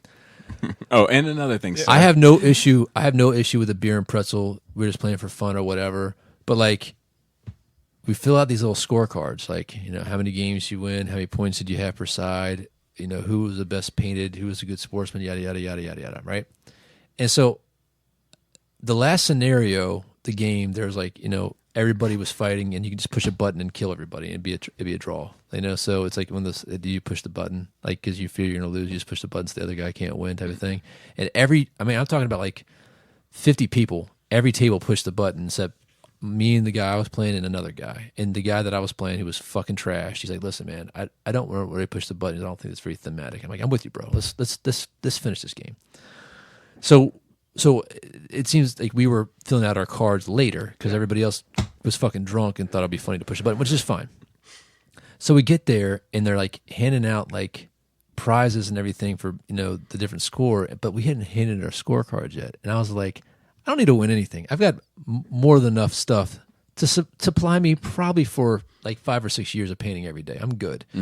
But like it kind of turned into like a bunch of, it's like one group that was the most population of the thing, like guys, and it was kind of like them just jerking each other off, like public jerking each other off for the sake of the thing, and it kind of left a bad taste in my mouth, so to speak, because they were kind of jerking themselves off. No, I get my it. Mouth, I got it. I'm not. I get it though. Yeah.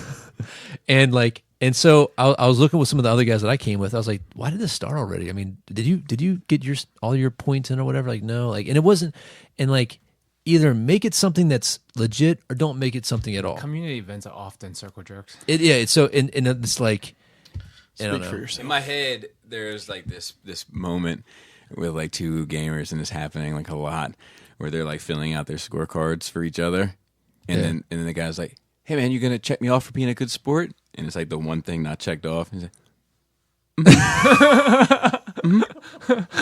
well, go ahead. I will. I'll double check. Okay, kids. I got switch papers with somebody. I got to double. Here you go, Joe. I got to double check the ones I already checked. Just make sure I got those. The paper wasn't like that, but yeah, but everybody I played, like the first guy I met, he's a doctor of psychology from Yale University. Never would have thought that. He looked like he was somebody at a My Chemical Romance concert.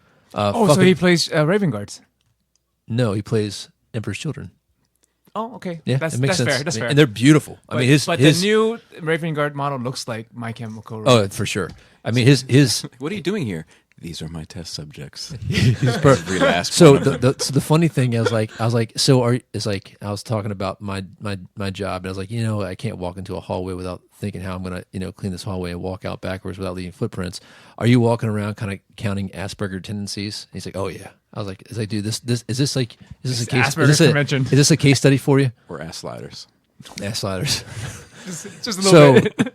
But there was this frat mentality, and the most of it was like this other guys, like this like paramilitary type guy. Games Workshop games are big in the military. You know what I mean? And like they would kind of like chant the nerds down to things, like they would be like, "We're gonna do this," I'm like, "No, no, no," and then everybody would start chanting, like, "Okay, we're not gonna do it, guys. We're not gonna do it now." And I was like, Alex, you would have had a conniption fit. Yeah, I would have. You would have stabbed somebody with a fucking foam sword. I don't care for that sort of. Like the quickest way to get me to stop drinking is to yell chug. Yeah. It was I like that. got into an argument with somebody. Somebody give me a straw. I got into an argument with somebody about chugs the other day. This guy said Generation Sideswipe was still a good figure, and it's not. Yeah. Well, I'm was surprised. he arguing with surprised Deluxe? it wasn't about Unicron.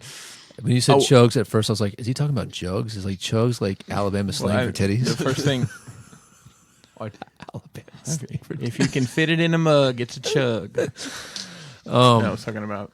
But it was fun. Like I got to hang out with my guys. Not Chris. Andrew. How many Sean. guys from your regular bunch was there? There's Alex like was there, right? Four of us. Yeah, Alex got to hang out with Alex. That's a good dude. He remember. Yeah, he's like a I good asked him for something like. Dude, Alex is a fucking exceptional dude. He is, because I like mentioned to him like something a month ago, like something I wanted that was exclusive. He's like, "I'm gonna be in Germany in 3 months, and I'm gonna get it for you." I'm like, "How do you fucking even remember that?" But yes, Yeah. I appreciate Alex it if you is would. awesome, man. He's fucking going awesome. to Germany in like 2 months. There was something else. I'll tell you one cool bit about it. You know the big fucking Warlord Titans that are like $3,000. Dude, there were so many of them. There were so many of them. They were worried about the table collapsing from the weight. And people just playing games with Those fucking solid resin. Oh yeah, they weigh like They're just 35 fucking pounds. playing I've never games seen with them. thousands of dollars on the table. Just I fucking mean, playing games. they're bigger. It's bigger than Unicron. I mean, Probably. imagine playing games with quarter scale statues. It's That's bigger what it than- is. yeah. So Same they're- size and money. No, they're bigger than that. So are they taller than 18 inches? They're 27 to Depends. 30 something inches. Yeah. Holy mackerel! They're huge. They're huge, so to speak. and weigh the same. Um, And just fucking rolling dice with them. I mean, yeah, you count all the magnets you put in that thing. You have But to, like, is it a team lift? literally- if you roll to move it. Okay, literally, guys, let's move it. I don't know. probably. It's a team. There's a sticker on the mandatory my sticker favorite on part the of that team is, lift. I don't know. Because I don't. But I don't know how you people work. but there's a table that had to be 50 feet, like probably 5 or 6 feet by 50 feet, Someone brag about it. and there's probably $1 million worth of models on this table. Like I would guess. Like that's how many. It's possible. If it's all legit Forge World, it's possible. It's all legit Forge World, and you count like the time and money to paint. Like what the because a lot of the stuff is commission painted. I mean, it's fucking ridiculous, man. And then Well, speaking of board games, my D&D friend I've been like group that I've been in for a while. We haven't gotten together in a while because one of the people's family member issues, et cetera, et cetera. But one of the guys who was actually a friend of mine outside of D&D group, he came over Saturday and like we played board game. We played a Dark Souls. So like 3 hours that went by like nothing. I forgot how much I love like board games. But anyway, dude, That's cool. but not 40K. I know. It's all about the heresy, bro. And then so we had the painting class. CK Studio came up, me and Caleb came over here for an episode. It was cool. Did I talk about my Pepsi? No, you were just like Oh, I just take it, man. you're just flicking him off. With it. subconsciously just fucking flicking Bobby up the whole time. Let me say that part. It wasn't subconscious. So we anyway at the after the event, some guys brought some like gifts, and one guy works for Pepsi. He got me a perfect Pepsi from Back to the Future. yeah, you did. Did I say about that? So that's kind of cool. That was like I didn't expect that. And I was like, this is something that I love that I never thought that I would want. Yeah. You know what I mean? Like this makes sense. That's the best kind of gift. Yeah. Or that thing that you want, but you would never buy for yourself. Like a Superman statue. Well, yeah. But I mean, even like sometimes, even if it's like $20, like it could be something like even that small for me. Where I'm like, man, I really know those homes were there. like I really want that, but penny saved is a penny earned, and and then like, You, Bobby? Never Yeah. came out of my mouth that statement. I'll buy 2 Roadmasters, but not this mug. Road Kings, man. Yeah. Look, fans. Is that fans, that fans, 5 boxes over fans there? Toys agreement with me is that we will mention it by its proper name and never mentioned on this podcast, or I don't FT, get, whatever number it or I is. don't get a nickel for every one sold. Dude, what if Fans Toy didn't like you? They did They like don't. the reviews. They don't. They don't. Really? Yeah, because I Why don't they? reviewed the knockoff Quake Wave. I reviewed Cloud9. Yeah. I reviewed the Cloud9 Quake Blast. Yep. And ever since then, like, You should take it down. yeah, I mean, I think it's, the damage has been done, which is fine. It doesn't bother me at all. But It bothers you. I can tell. there is something about the YouTube shit that I should have brought up when we had that conversation. But I'll get to it. Bring it up. Just the idea of YouTube changing their parameters for their channel for their site, and that my shit might end up getting categorized into the children's material. Oh, really? And if that happens, like, it's not monetized, it's not, like, it's all this stuff goes with it. So if that happens, that'll change how I do business. You don't get as to well. put your own category? No, You can't just be like, I'm not a children's show. if they have a checkbox for that, I'll make sure it's unchecked. But I haven't seen one. Who knows what Oh, that's happens crazy, behind bro. like the wizard. Anyway. But I think I mean I don't. I'm honestly curious how that will shake out. Because like I can see how somebody would look at what I do and consider it a children's channel, but any child would look at what I do and consider it not a children's channel. Yeah, like, what the fuck is this shit? Is that just because it's based on toys? Yeah. And that's just toys in general? Yep. Boy, they better Just check this they better be careful with that. There's a lot of things. What's called your toys. what's your age range when you look at your stats? 34 and up. Yeah, 35 to 45. Oh, they won't. They'll. I'm sure the algorithm. I would imagine. Catch that. I would Yeah, imagine. Yeah. Here's But what in their press release, they said they mentioned toys. I imagine that very, very small percentage of YouTube viewership that watches toy stuff is kids. I think it's majority adults that watch toy You know what you reviews. need to do? You need to do a reviews of some of the dumbass shit your kids. Well, buy. that's what I'm saying. Like, except 'Cause those that get a shit. million- 'Cause those they're- get a million hits. They're like, whoa, Jim, what are we looking at today? Well, I don't know, Jerry. Let's crack open the eggs and see what secret tricks are inside. And my kids watch that shit. Goodness, Sally Two-Stroke, she jerks off everybody better than anyone. Get Sally Two-Stroke to put her hands right around your nutsack. Oh my goodness gracious, just rub them around in a circle. Oh, she blows bubbles too. Oh, it has a little sound effect when I press that. Gok, gok, gok, gok. Oh my, that dirty dumpling. What are we gonna do with Sally Two-Stroke now? Someone draw that product, please. You should totally do an episode on something. Just for Those fun. get some of those bots and open them and be that excited because I'll tell you that shit. Like my kids will be watching something that's just like a guy. He drew a picture of Spider-Man on some Duplo blocks and then knocked him over. Put him back together. It'd been up like a day and it had like 2 million views. Yeah. So for a living, this guy's breaking Legos and putting them back together. Yeah, it's crazy. Man. Not even insane. real Legos. Yeah. Bootleg Lego. Well, the Duplo's just kids Legos. Nice. I didn't say mega blocks. Oh, My Don't bad. mention that filth. slumming. It's not part of the system. It's not a Lego. Right. It compatible with is not. Oh, Toys that made us that Season three. I'm TMNT. Oh, they're doing that? Wrestling Power figures. Rangers, you fuck. It's a wrestling figure. See, like everyone at this table is looking for something different. Everybody's got you- a different kind of boner. Wrestling, you said? Yeah. And Power Rangers. Power Rangers. Yeah, I would take Toxic Crusaders over Power Rangers. But is there? That's an interesting story, though. No, It is. I know. I would actually. I would. so I'll on watch. and- I'll even watch. I watched. I think my favorite one so far is still the Barbie one. I want a behind the scenes Barbie type was documentary about the original Power Rangers because there was a lot of drama with that shit. Yeah. Drama for your mama. What is? Like with them, like What is the fourth? Do you remember? the fourth. Wuzzles. Do you remember Wuzzles? No. You don't remember Wuzzles? They were like these like German geneticist animals. Like I mean, not really, but like there was like half bumblebee, half lion. There was, Oh, like, I do remember that. Bumble lion. Yeah. And it was like half Bumble moose. Pride or Oh, something. Peace like Wars. Yeah, it was like half I moose, wanna- half seal. I want them to do it on the Seuss.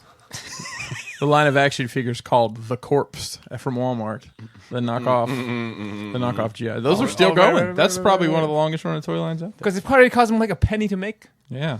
They have over points of articulation. over a point.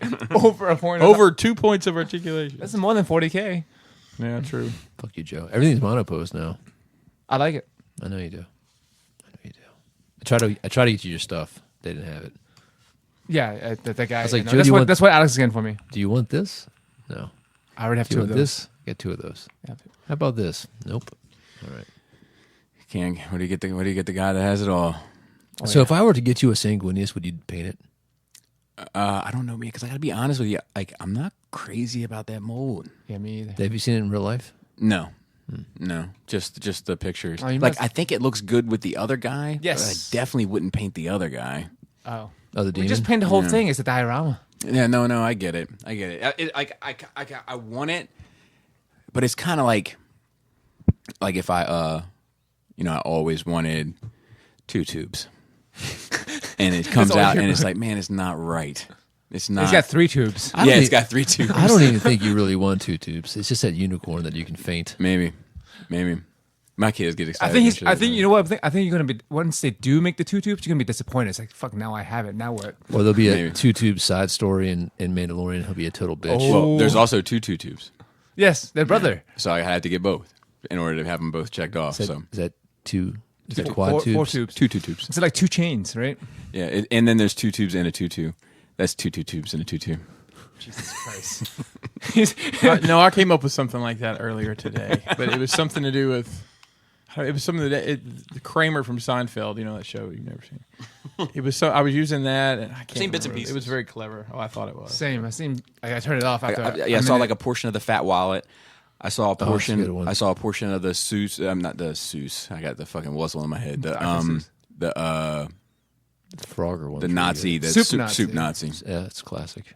I saw a portion of that, but mostly it's like I've seen these little classic bits because I'm in conversations with people and I'm like, I've never seen an episode of Seinfeld. They're like, you'll love it. Watch this scene, and it's always like these super iconic Seinfeld moments, like the fat wallet. The Festivus episode is by far my favorite. It's a good one too. Because there's like 3 different things going on in there. The woman that's like the angles, from the angles, she's in the shadows, and you're like, Oh, the strobe light, honey. Well, every episode of Seinfeld is a etiquette based thing. It's like an etiquette lesson. Yeah, it makes You know what sense. I mean? That makes sense to me. Double dip the chip. It's. You know. I mean, so does Curb Your Enthusiasm for most part. It's the same. It's the same formula. That was like the whole shtick of his stand-up. Another guy we didn't mention. Jerry Seinfeld. No, well, yeah, him too though, and Larry Davis. Did Larry David do stand up? Oh yeah, and like had some like avant-garde shit. Like he would Too steep of a word for me. he would come out and he would be like he would just come like not most people would address the audience. What's up, Cleveland? And he would just come out and be like, I'm glad I wasn't born a wealthy Spanish landowner. And like the crowd was like, because I wouldn't know whether or not to use the tu or usted form with the help. One of his like famous ones is like he came out and got in front of the microphone, adjusted it. Yeah, I can't do this tonight, and then just walked off, and like that was his bit, like that was the joke. That's true artist. Yeah. So we got for news. Oh, He didn't do his. Yeah. Oh shit, my bad. I went to my dad's this past weekend to mixed results. But one of the things we did is we made apple cider, which I can tell you was not on the itinerary before going.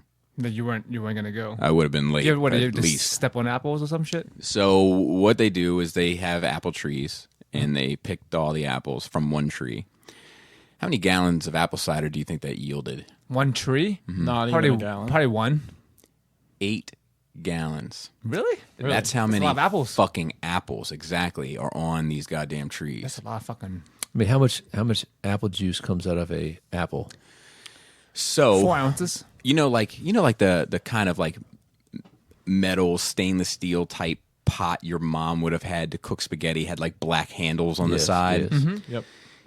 One press of the apple press will produce just about one of those. So it's like juice. It's like not as big as like the ones we have now. They're like you can put the strainer in, you can put whatever the fuck else. They're like this big.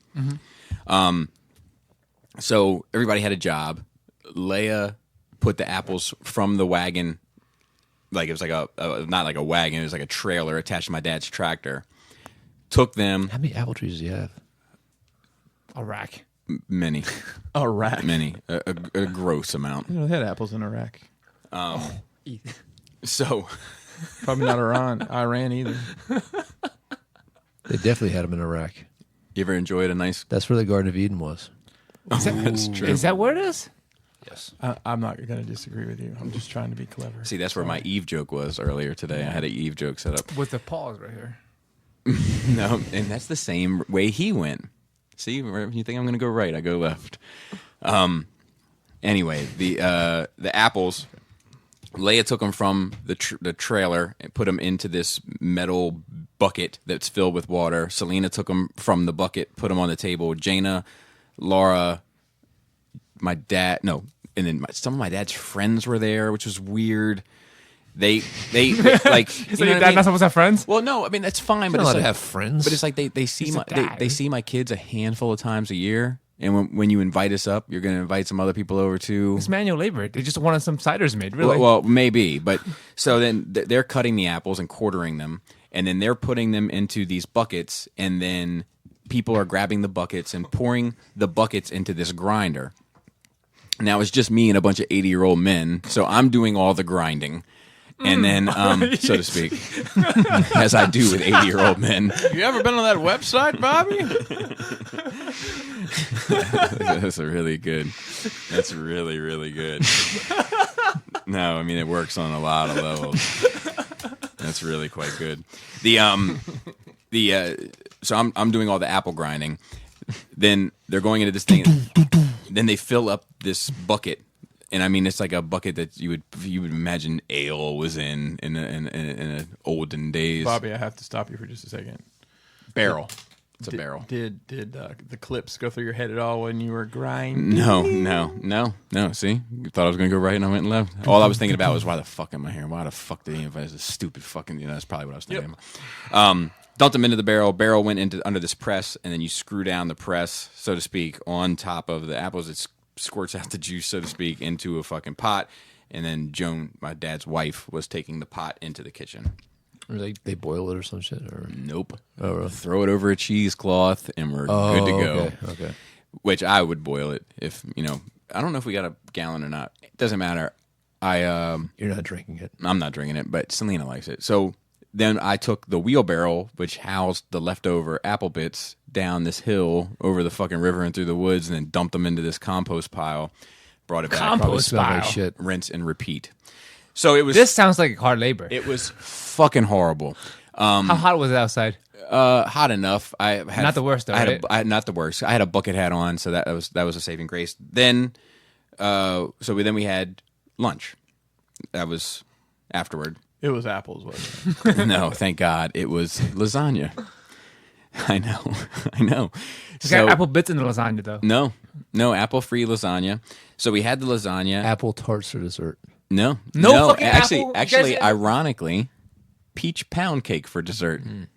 Apple cider to drink, though? No, well, it was available. Okay. It was available. I brought. You get to enjoy the fruits of my your labor.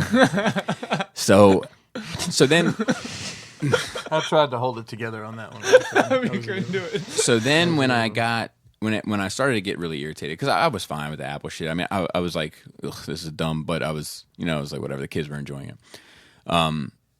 Two things happened, both one good and one bad. So they fish at my dad's pond, and You mean everybody or your kids? my kids. Okay. And they really look forward to it. So I was looking at the time, and I was like, look, we're getting out of here. And Oh, mandatory fun is over. yeah, I said, we're getting out of here because of the traffic and all that shit. I was like, we're getting out of here in a half hour. Now, I said that knowing that I had an hour built in. Yes. I'm adjusting. So Selena, all the kids go down, Laura goes down, and my dad's wife goes down. And the friends, they joined us for lunch. So they said to my dad, aren't you going to go down? And he's like, I've seen him do it before. Wow. I was like, God damn, man. Wow. God damn it.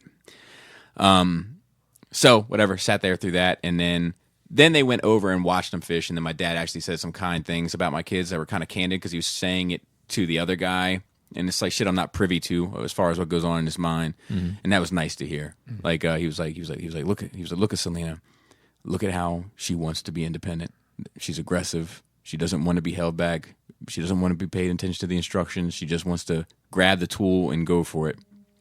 And then he was like, look at Jaina and how she's making sure to do every little thing. She wants to pick out the right tackle. She wants to pick out the right weight. She wants to fish it herself. She wants to pull the fish off. She wants to throw the fish back in. It's the same way when we were outside, and she wanted to do all the stations of the apple just to experience them all. But it was just nice to hear him kind of internally understanding my children in some regard, which was pleasant.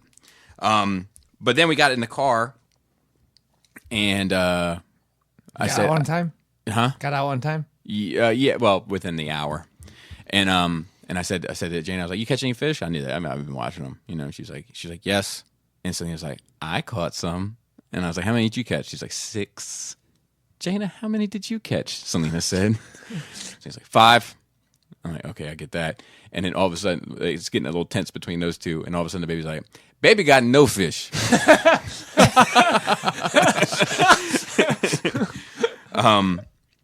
And let's see. I can't even read my fucking writing. So this one was nice. I was getting ready for work, but it was the first day I've been back to work since school was in session. You know, traffic's different. Yeah. So was it lighter for you? No, it's always heavy. Well, always heavy. So I was like, 2 seconds later. So I wanted to get out. I wanted to get out on the road a little earlier just to test the waters. And Laura started rubbing my back when my alarm went off. And I know what that means. So I was like, I looked over. I was like, "Look, I don't have time. I got to just see how the traffic is today." And then she's like, "Well, how about I just suck your dick while you shave?" And I was like, "Yeah, okay, yeah, we can probably check that. Yeah, just give it a shot." I guess. Face it all fucked up. But you know what's funny about it? So I was in the shower. I'm shaving my face, and it was little things you don't think about. Like the shaving cream coming off my face. Like I had to kind of angle my head off to the side. Like little things. But it was nice. And then the kids went to school and they all hated accordingly. But really? The older two. Well, I don't think Selena hates it. She just mimics Jaina, and Jaina hates it. So does Jaina really hate school? Or is that what she thinks? I think Jaina's bored. Okay. So the baby pick her up from her first day. Yeah. And I was like, "How's school?" She's like, "Baby's in there crying." Not this baby. This baby fine. And then that was it. You know, add on top of that the YouTube news and all that shit, and that's pretty much it. That's pretty much it for my nerd week, I think. Give or take some shit. I'm sure something will pop up. Let me get the notes. I got to roll. Enough time through the nerd weeks, at least. Yeah. Are you still recording? Yeah. All right. I got 2 minutes. All right. What's the most impressive note? Joker. Yeah. Joker got won an award. The same award that Hasn't even come out yet. the same award that something else won recently that was like kind of noteworthy. Like ended up being The Shade of Water. Oh, that was it. Was it it? Yeah. I was just fucking around. Yeah, that was Is it. The shape of Shape water. Shape of Water, yeah. That was it. That Also was it. known that Abe Sapien rapes women. I'm kidding. I've never seen him. But he looks just like Abe Sapien Does he? from the Hellboy movie. Like, Yes. just like him? Yeah, Because- yeah. Oh, the monsters are the Like, same. You're right. almost You're as- absolutely right about that. I think it's the same, it could be the same species. It could be the same world. When You were never you know. talking about that? Joe and I were talking about it. Okay. You're 100% right with that. Yeah. They all have the same style. Those Yeah. monsters. Yeah, which makes It's the sense. same 'cause aesthetic. Pan's you know, Labyrinth looks the same. They all Jim look the Henson same. shit does not all look the same. I didn't say Jim. Yeah, no, I'm saying Oh, in general. yeah. You know, Yeah. Del Toro stuff is always, it's all the same. which is fine. I mean, Now, not it's- Benicio del Toro, who's a hell of an actor. The same thing with Peter Jackson's. A lot of his stuff look the same. as Yeah. well. Like Yeah. if you go back and look like Frighteners and stuff. There's stuff that's very like when you look at the spooky stuff in Spooky Ghosts. Yeah, in the pond. They're the same. It's that mouth that he likes that elongated. Like a lot of his like ogres and trolls and shit and all that kind of stuff, and even the Lord of the Rings movies kind of look the same. It got an 8-minute standing ovation. That's circle jerk. You think? I've never stood up for 8 minutes for anything. So That wasn't have to. I don't Then you'll fall for anything, Joe. put a circle jerk above this industry shit. Do you know Yes. what I mean? But they said that it is a first. I'm with you.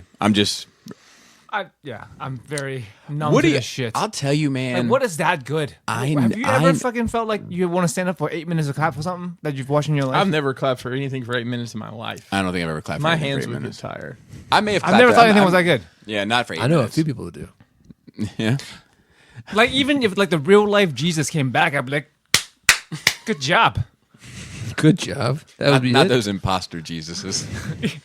Yeah, I made some terrible joke with some friends the other day. This is good. Push pause right now. No, I'm gonna. Bobby. I think Push pause. you can say goodbye. Can I? Well, I pressed record so you could say goodbye. Goodbye. Push pause again. Moving, man. Well, the reason why I was okay. Yeah. How do you guys feel about that Joker movie? I know your wife is super excited, Chris. Yeah. So I watched the trailer. Actually, did we watch the trailer together last week? We may. Yeah, I think we did. Yeah. So that was the first time I'd seen it, and then I watched it with her, and I mean, it looks. I'm very interested to see what they do with it. I'm hoping DC just starts doing these one-off movies, and they don't feel the need to build a universe. Whether it's stuff like this or stuff that exists in the same universe, where they don't have to attach it to anything. So I'm excited about that as a prospect as well. Something doesn't sit right with me about it, man. Something doesn't sit right with me about it. I can't tell you what it is. I know I'm supposed to be excited. Are you nervous? I don't think you. For me personally, I would not put you in the category of supposed to be excited about this movie. Why? Because you're such a Joker fan, and this we don't know. We haven't seen it. This could be too left for you. I think that's what it is. And that's what I would guess automatically instead of thinking that you would love it. And like, I'm almost more concerned about like watching it and being like, that wasn't for me. And then having to deal with everybody telling me how much they love it for the next 6 months. Yeah.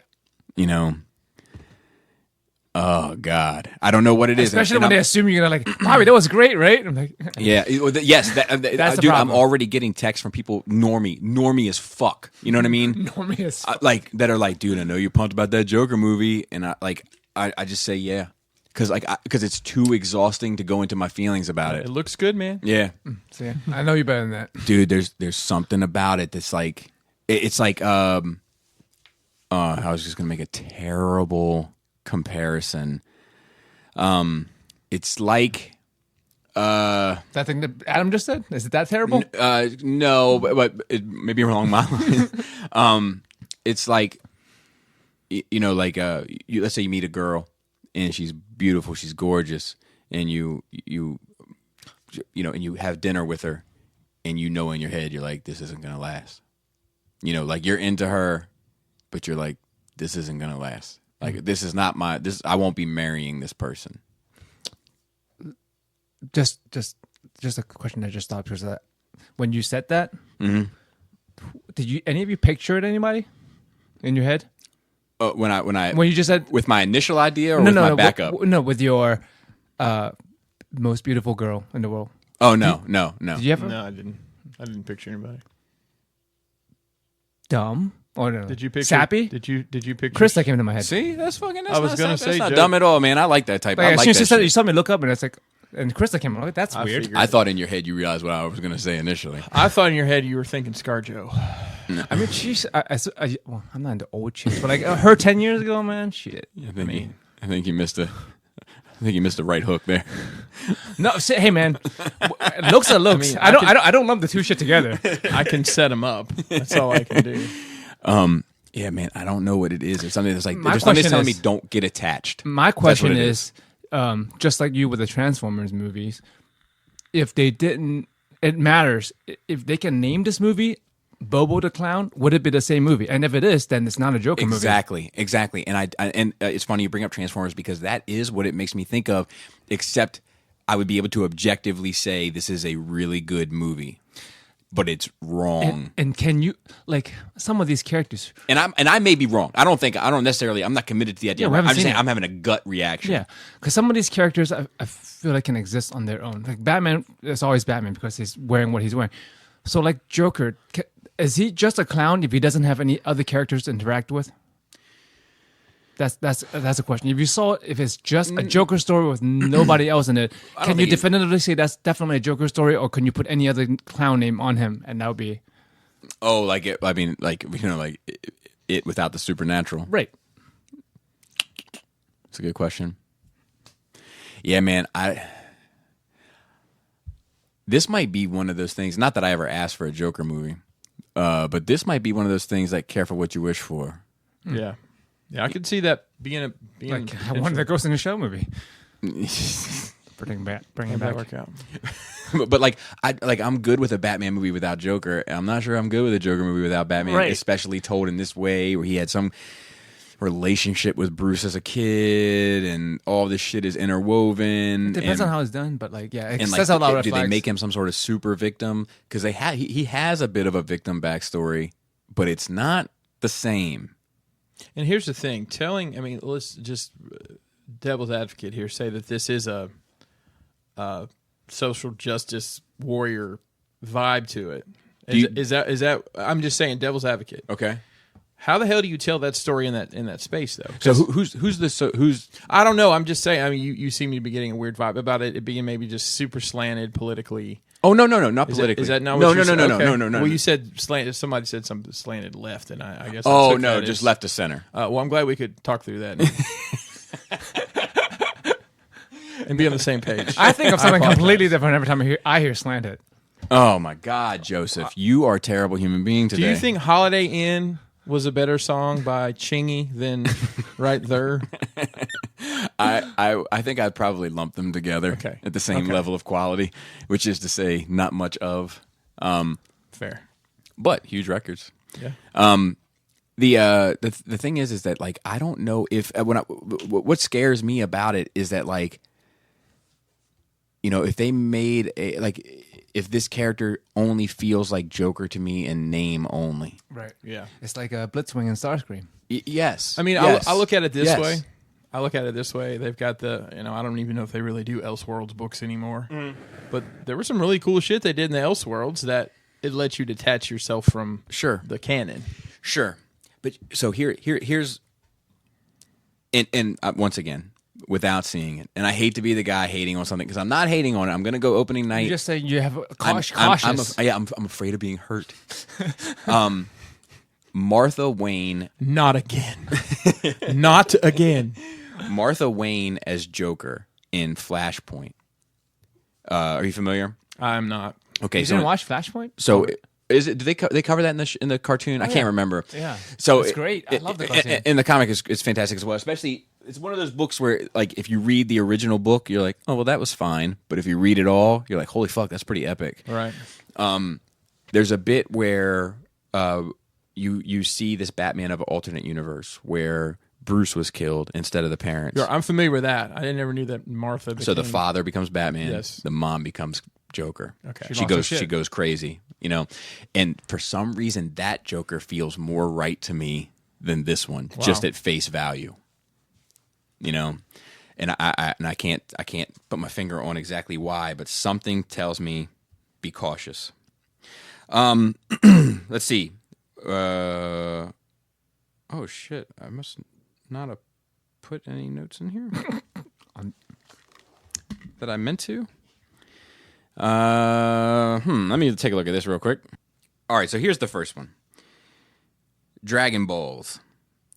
Have you looked at this lawsuit? I followed it. Like, all right, so I've already known about it since before Phil posted it. Okay, so explain this to me. So Vic Magnolia is a well-known for a long time voice actor in the anime community. Huge fan following. Okay. But we've known, if you've gone to cons, if you've been into like the anime life, not just like casually watching, you've known that there's creeper stories about him for years. Oh. Everyone, like, it's like a Bill Cosby thing. It's you. like he is inappropriate with young, questionably underage girls, and he's also married. Nice. So finally, last year... That's disheartening. Well, we've always known. So, are you a fan? No, I'm not. Because of that, or I'm not. I'm just not a fan. Okay, but he's voiced a lot of characters that are very notable. I wonder about stuff like that, like people that are super fans, and you find this shit, you're like, God damn it. I've heard about this before. I'm the only voice actors I'm a fan of I'm not even a fan of them because of their voice acting. I'm a fan of them because they have a D&D show on YouTube. Yeah, fair enough. Yeah. But so like some notable people came out last year to talk about accusations against him. Funimation, which is a huge anime company, dropped him. A lot of people has come out since, and like photos of him like being real close to young women in pictures have surfaced, and he's defending himself. So I never did anything appropriate. You know, kissing one of the young girls on the cheek is normal as a fatherly or like non-sexual nature or whatever. Is that possible? Just to play devil's advocate, not knowing the guy. It was possible with Michael Jackson. Yeah, I think it's more than possible with Michael Jackson. I think it's 100% that he didn't. But now there's people that's coming out from before his voice acting that he was like a youth group leader in a church back in his hometown, and girl there said he was already pressuring himself on her at that age. But like a lot of these are hearsay or just people's stories. But I mean, he's been taken to court. But also he's reverse suing some of these people for defamation. Right. But a lot of it's been dropped because after the initial hearing, him and his lawyer just did not sound right. Yeah. Like how so? Like when they were asking him about how you were defamed, how did you lose money? How much money did you lose? What were they saying that's inaccurate? Like it seems like him and his lawyer was completely unprepared. They were blindsided about the line of questioning. No, they just weren't prepared. Like they should have known these are very standard questions. Mm-hmm. And they were, like you said, the lawyers like, you think it's possible ever for a grown man to kiss the cheeks of underage girls they don't know? And he said, yeah, of course. You know, and also did not explain himself well enough to make him not look bad. And that they were saying, for years you've had this reputation for being this way. And he's like, oh, it's just people hating. But like... Basically, but like it's not like a few people. He's like a few people with like basically conspiracy to like take him down. But it's like a well-known thing. So regardless, his case is basically all but dismissed against, because they said it was slap. They said his lawsuits were slap.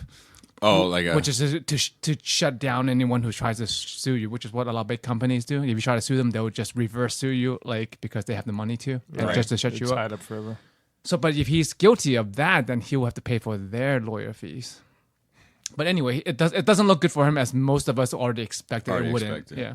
So that's that. How did the Dragon Ball fans feel about him? But his fandoms are his like diehard fans are still like. White knighting him, yeah. Dude, he raised like that's another thing. Somebody raised like, and his name raised like $200 and something thousand for his legal fees. And he's like, oh, I had nothing to do with that. I don't know where the money went.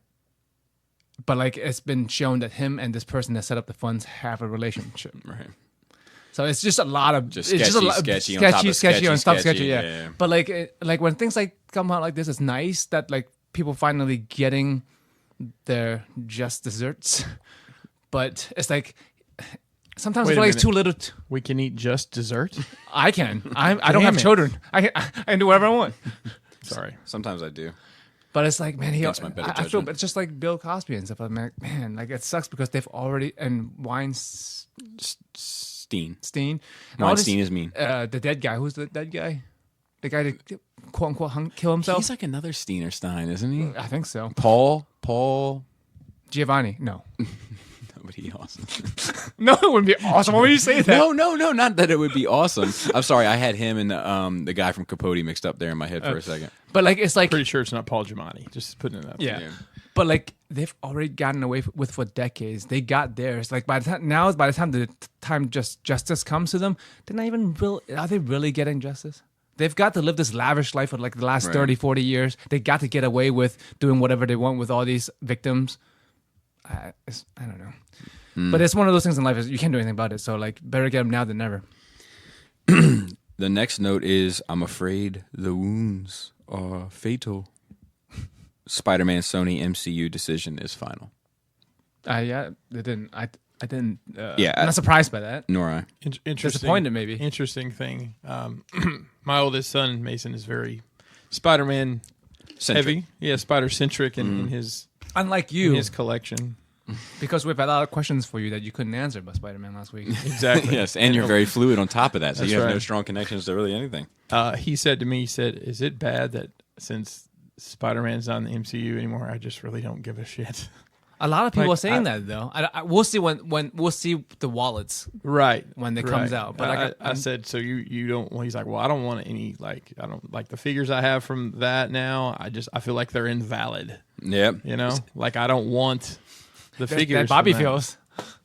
That's my Plus exact that feeling. Mysterio helmet is trash. Oh, got the a Hot seam Toys all one. the way across Now, it, my yeah. question is it in the movie that way? I don't know. No, because that's CG in the movie. Right. No, I know, but I wonder if there's seams in the material and the clothes in the movie. No. But he is CG in the movie. No, I understand that, but what I'm saying is that in the movie It wouldn't have. there's seams in the suit as well. Maybe it could have been going that far for suspension of disbelief For him to make a seam Correct, around. correct. Maybe I don't know. And I don't know. I don't think there is in my head. I didn't know. I think I would have noticed that. I'm shit. just throwing it out Yeah. there as a what if. But Oh, what if? That's another thing. yeah, I got rid of most of that. It's just too early. They did say Sony did say Vin Sequeira. Is that a Star Wars character? Yes, Tutu's brother. We had a great run with Fiji on Spider-Man movies. We tried to see if there's a way to work it out. The Marvel people are terrific people. We have great respect for them. Of course. But on the other hand, we have some pretty terrific people of our own. Kevin didn't do all the work. Spider-Man was fine before the event movies, did better with the event movies, and now that we have our own universe, he will play off the other characters as well. I think we're pretty capable of doing what we have to do here. Well, at this table, what do you guys? How you guys feel about this? Oh, they're gonna run that shit right. No. What? They're gonna run that shit right into the ground. Like Just nosedive. yeah, with all that the other entire franchise. Yeah, yep.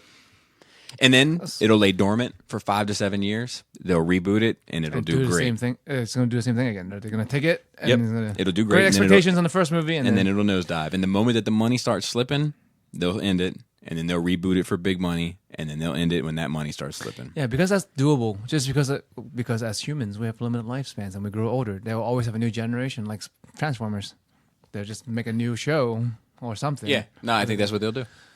Which is sad because like it doesn't do the franchise or the character or the actors justice. No, I wonder if like they have any regrets. I mean, I should just try to kill this motherfucker off and just let Mysterio win. The part that's bothersome is because it's Homecoming. Oh, and Far From Home ends with a cliffhanger. And also, they killed him off in Infinity War. Imagine if that loss would have stuck. Imagine the impact that has now. Yeah. You know, that's the sort of like missed opportunity stuff that'll drive me bonkers forever. But my question was originally, where do you stand on this table, other than just thoughts on the franchise? Like, how do you feel about? Are you going to watch these movies? Are you going to go to the theater? I'm sure to I'll watch them. Yep. Okay. I don't really have any allegiance to that stuff. Like, you know, I went and saw all the X-Men movies in the theater with the exception of Dark Phoenix, and that was more of a logistic issue. I mean, so for me, going to the theater is a huge deal. Correct. So I will not be watching. Correct. But we made it, Krista too, which is even huger deal for her. We made it a point to go watch Homecoming, Right. or Far From Home in the theater because we liked the Spider-Man so much. Yeah. No, and I think And he's she's great. never even a fucking Spider-Man fan. Oh, I'm not either, but you know. He's terrific. But, you know, like, you know, and I know I'm in the minority, but, like, I love him in Civil War. I love him in Infinity War. Yeah. But you don't like him in the regular movies. I like him. I just don't. I'm not crazy about those movies. I think they're fine. Like I don't think I've watched Far From Home. Homecoming more than once in the theater to see it first, and then once to show my wife. And C, right? You give him a C. Both of them. so under the news scale, Under you know, like I might put them lower than that. You know, like D? That's not no. fine. Oh yes. So you're right. I give him a C, but Yeah, I probably C. give him a 5 out of 10. You can't do it to me. You can't. I'm not saying anything. I'm just gonna take the C. I'm just gonna take this. I'm gonna see my way out. I quit. It's too much. I would say out of 5 stars, I would give it 2.5. Right, which is a C. So 5 out of 10. Yeah. Perfect. I don't fucking care about that. It makes my brain hurt. So yeah, I would imagine it would impact you more. In Really, he's so fluid, and nothing impacts him Are you anymore. talking about the Spider-Man stuff? yeah, It's like be like water, my friend. yeah. What Bruce Lee I said. just think it's unfortunate that we won't see the interaction of those characters anymore.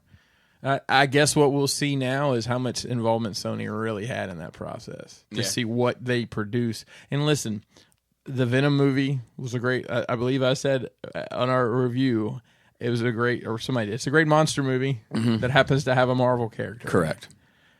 It's going to be interesting to see how they blend that, and of course they showed Carnage. Yep. With Spider-Man and Woody Harrelson. And then no origin. I'm actually excited I to see love that Woody 'cause I Harrelson, love Woody Harrelson. but he was looked weird to me. He had on a red wig, for Christ's sake. Yeah. No fucking ties with a Venom suit to the Spider-Man, though. Yeah, unless they retcon it some kind of way. Well, he did go to space. Yeah.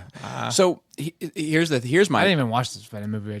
here's my other my question: ass. does Sony have rights to talk about anything that has occurred in the previous 2 Spider-Man movies? And if they do, then they can still talk about the events of the MCU that were in both of those movies. Yeah, they could probably be like super vague about things, anyways. Right. What happened in New York? Right. Because they don't have any or what happened on. Yeah. But do they own Iron Man's in the first Spider-Man movie? He's discussed in the second one. And Happy's in it. Can they continue to wholeheartedly. talk about those characters? Like, is that technically shared with Sony? Like, what's the like the contract shit? Like, I don't know what the technicalities are. They feel like the connection is severed now. Like nothing can be mentioned either direction. That's what I was assuming. Like there's no relation. Like you can't. So that's another. See, they're gonna completely ignore Spider-Man like he doesn't exist in the Marvel universe, which would be fucking weird. Yeah. Because it was pivotal, and you're just gonna not talk about him anymore. But at least his strongest connection was to Iron Man, and now that character's gone. Yeah. So they have that going for them. That there's not too much that Spider-Man has to do in this universe anymore. But I wonder how it affects what they already had in the works. Right. I don't know. Time will tell in less than 3, I suppose. Black Widow time. So they discussed the time frame that Black Widow takes place in. 2-year window between Civil War and Infinity War.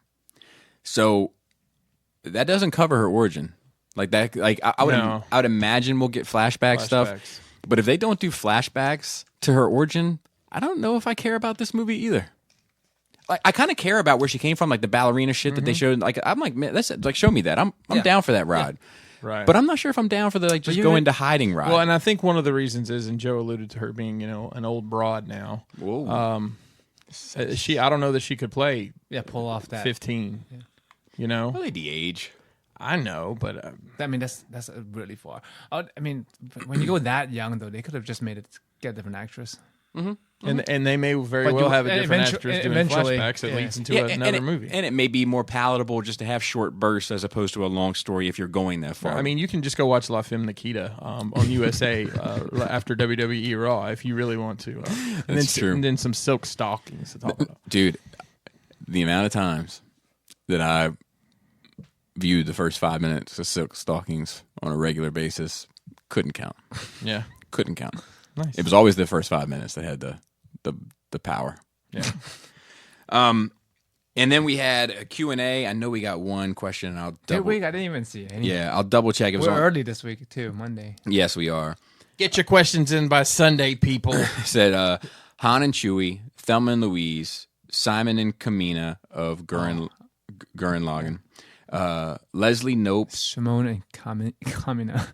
Simone, Simon, Kamina. Leslie Knope, and Ron Swanson of Parks and Rec, Batman and Gotham City. These are examples of brotherly, platonic, ride or die, unbreakable pact between two parties that transcend gender boundaries. What other fictional or real life examples or similar relationships can you guys think of? This question is inspired by the Bays Chirrut bond mentioned in episode 8 of The Force Sensitive from YK, who is in the same boat as you and Paul, I believe. Paul C. We didn't come on the same boat. I didn't say that. Joe, you're on fire. You just said we're the same boat. No, you're currently in. Self-positioned, I might add. Well, newly added, well, not that new now, but like from Demon Slayer, Tanjiro and Natsuko. Yeah, hang on, I'm missing something on this. Like bromances here? Or? No, kind of the opposite thereof. Kind of the opposite thereof. We're like two guys or two ladies. Or a guy and a lady. Yeah, or a guy and a lady that are just ride or die together, and it has nothing to do with sex. Oh, so Angela Lansbury and the fisherman dude that she goes fishing with that have no from Murder She Wrote. I'm serious. That literally, I saw that episode last night. I'm like, well, he ain't trying to fuck. They just want to go fishing. I'll mention. I think all the turtles. I think all 4 of the turtles have it. I think that Cap and Bucky have it. That's not what a fanfic says. But see that's I've seen that's my argument. I've seen things, Joe. I've seen things. Get into the Starscream Megatron stuff. Yeah, I was about to say that. See, that's my argument. Is that like I don't think this younger generation knows how to handle that relationship. I think more often than not they end up turning it into that fanfic. I think on the side, but not in the story themselves. And I don't know. Maybe maybe it's different. No, I agree for the most part on the side, but I think they project a little bit into the story as well. And I'm not sure if it's a Western, Eastern, or like an anime versus comic book thing. Because like in anime now, like some of the anime, like the one I just mentioned, Demon Slayer, there's no romance in it, and people are loving it. Oh, thank God, there's like no romance in this, and they don't ship anybody, and they're just happy to have a story without being bogged down by that kind of shipping stuff. Right, but I mean, like, I feel like there were people like almost petitioning for the Bucky Cap relationship. Yeah, those are. Do you know what I mean? Those are weirdos. Those are fucking weirdo. But I don't think they're weird. I think they're a product of their generation. I think they haven't been presented with that brotherhood or sisterhood or brother sisterhood relationship as much as sexual relationships, be they straight or gay or whatever the case may be. They're just used to seeing romance more than they're used to seeing that kind of bond. Yeah, because My Hero is the same way. There's no romance in it, so to speak, especially not between the two main characters, but they have a bond. But people do ship them in arts and stuff, but I'm not sure if they actually want that in story or not. Yeah. Because, like I said, like from just my small group of friends, like what I'm gathering is that people are enjoying story. Like romance takes people out of the story for some of these people that I know. They're like, oh God, another fucking shoehorn fucking dude and chick. Fucking, well, I think I think it being natural is a big part to do with that. You know what I mean? Of it being effective is if the is if the romance comes naturally. I think the romance between Han and Leia is way more natural than the romance between Anakin and Padme. Oh yeah. Like they start off hating each other, and then they grow into this. Well, they all also about the same age group. Type. One of them wasn't a child. Well, I think Han is significantly older than Leia. But it was not a noticeable teenager and child relationship. Yes. Are you an angel? But like, I feel like I'm inundated with it. Like most, like if you just maybe it's just because you're just thinking off the top of my head. But if you're just thinking off the top of your head, there's a lot of just either sexual tension or relationship in just every fucking story out there. Yeah, and I does agree. That need to be every fucking story have to have a romance in it? No, I agree. I agree. But like, I think that you're right. But then saying that, which do you not put there? Do you know what I mean? What do you mean? What do you not? Like any X-Men? Are there any X-Men you put in there? I might put Wolverine and Jubilee there. Oh yeah, yeah, that would be fair. Yeah. But then see that gets into, But it almost gets into like from the movie Logan and Laura. I mean, yeah. Although there is some relationship there, but genetically, but I mean just that relationship. I'm not sure if there, but you know what? To be fair, as I'm thinking about it, I'm not sure if there isn't some sort of like kind of schoolgirl crush element to Jubilee's feelings about Wolverine. True. So like maybe it doesn't fit. It's hard. I feel like it's hard. But maybe it's not though. It could be just a fatherly Maybe thing. it's not. But I feel like well, Rogue and Wolverine in the first X-Men movie. Yes, but that was trying to be Jubilee and Wolverine. I feel like relationship. But I didn't feel like there was any. No, I agree. Any of the tension. No, I agree. I agree. But I feel like in the comics there is a little bit of a crush there, like with Jubilee to Wolverine, like that Wolverine would never act on. He never sees her in that light.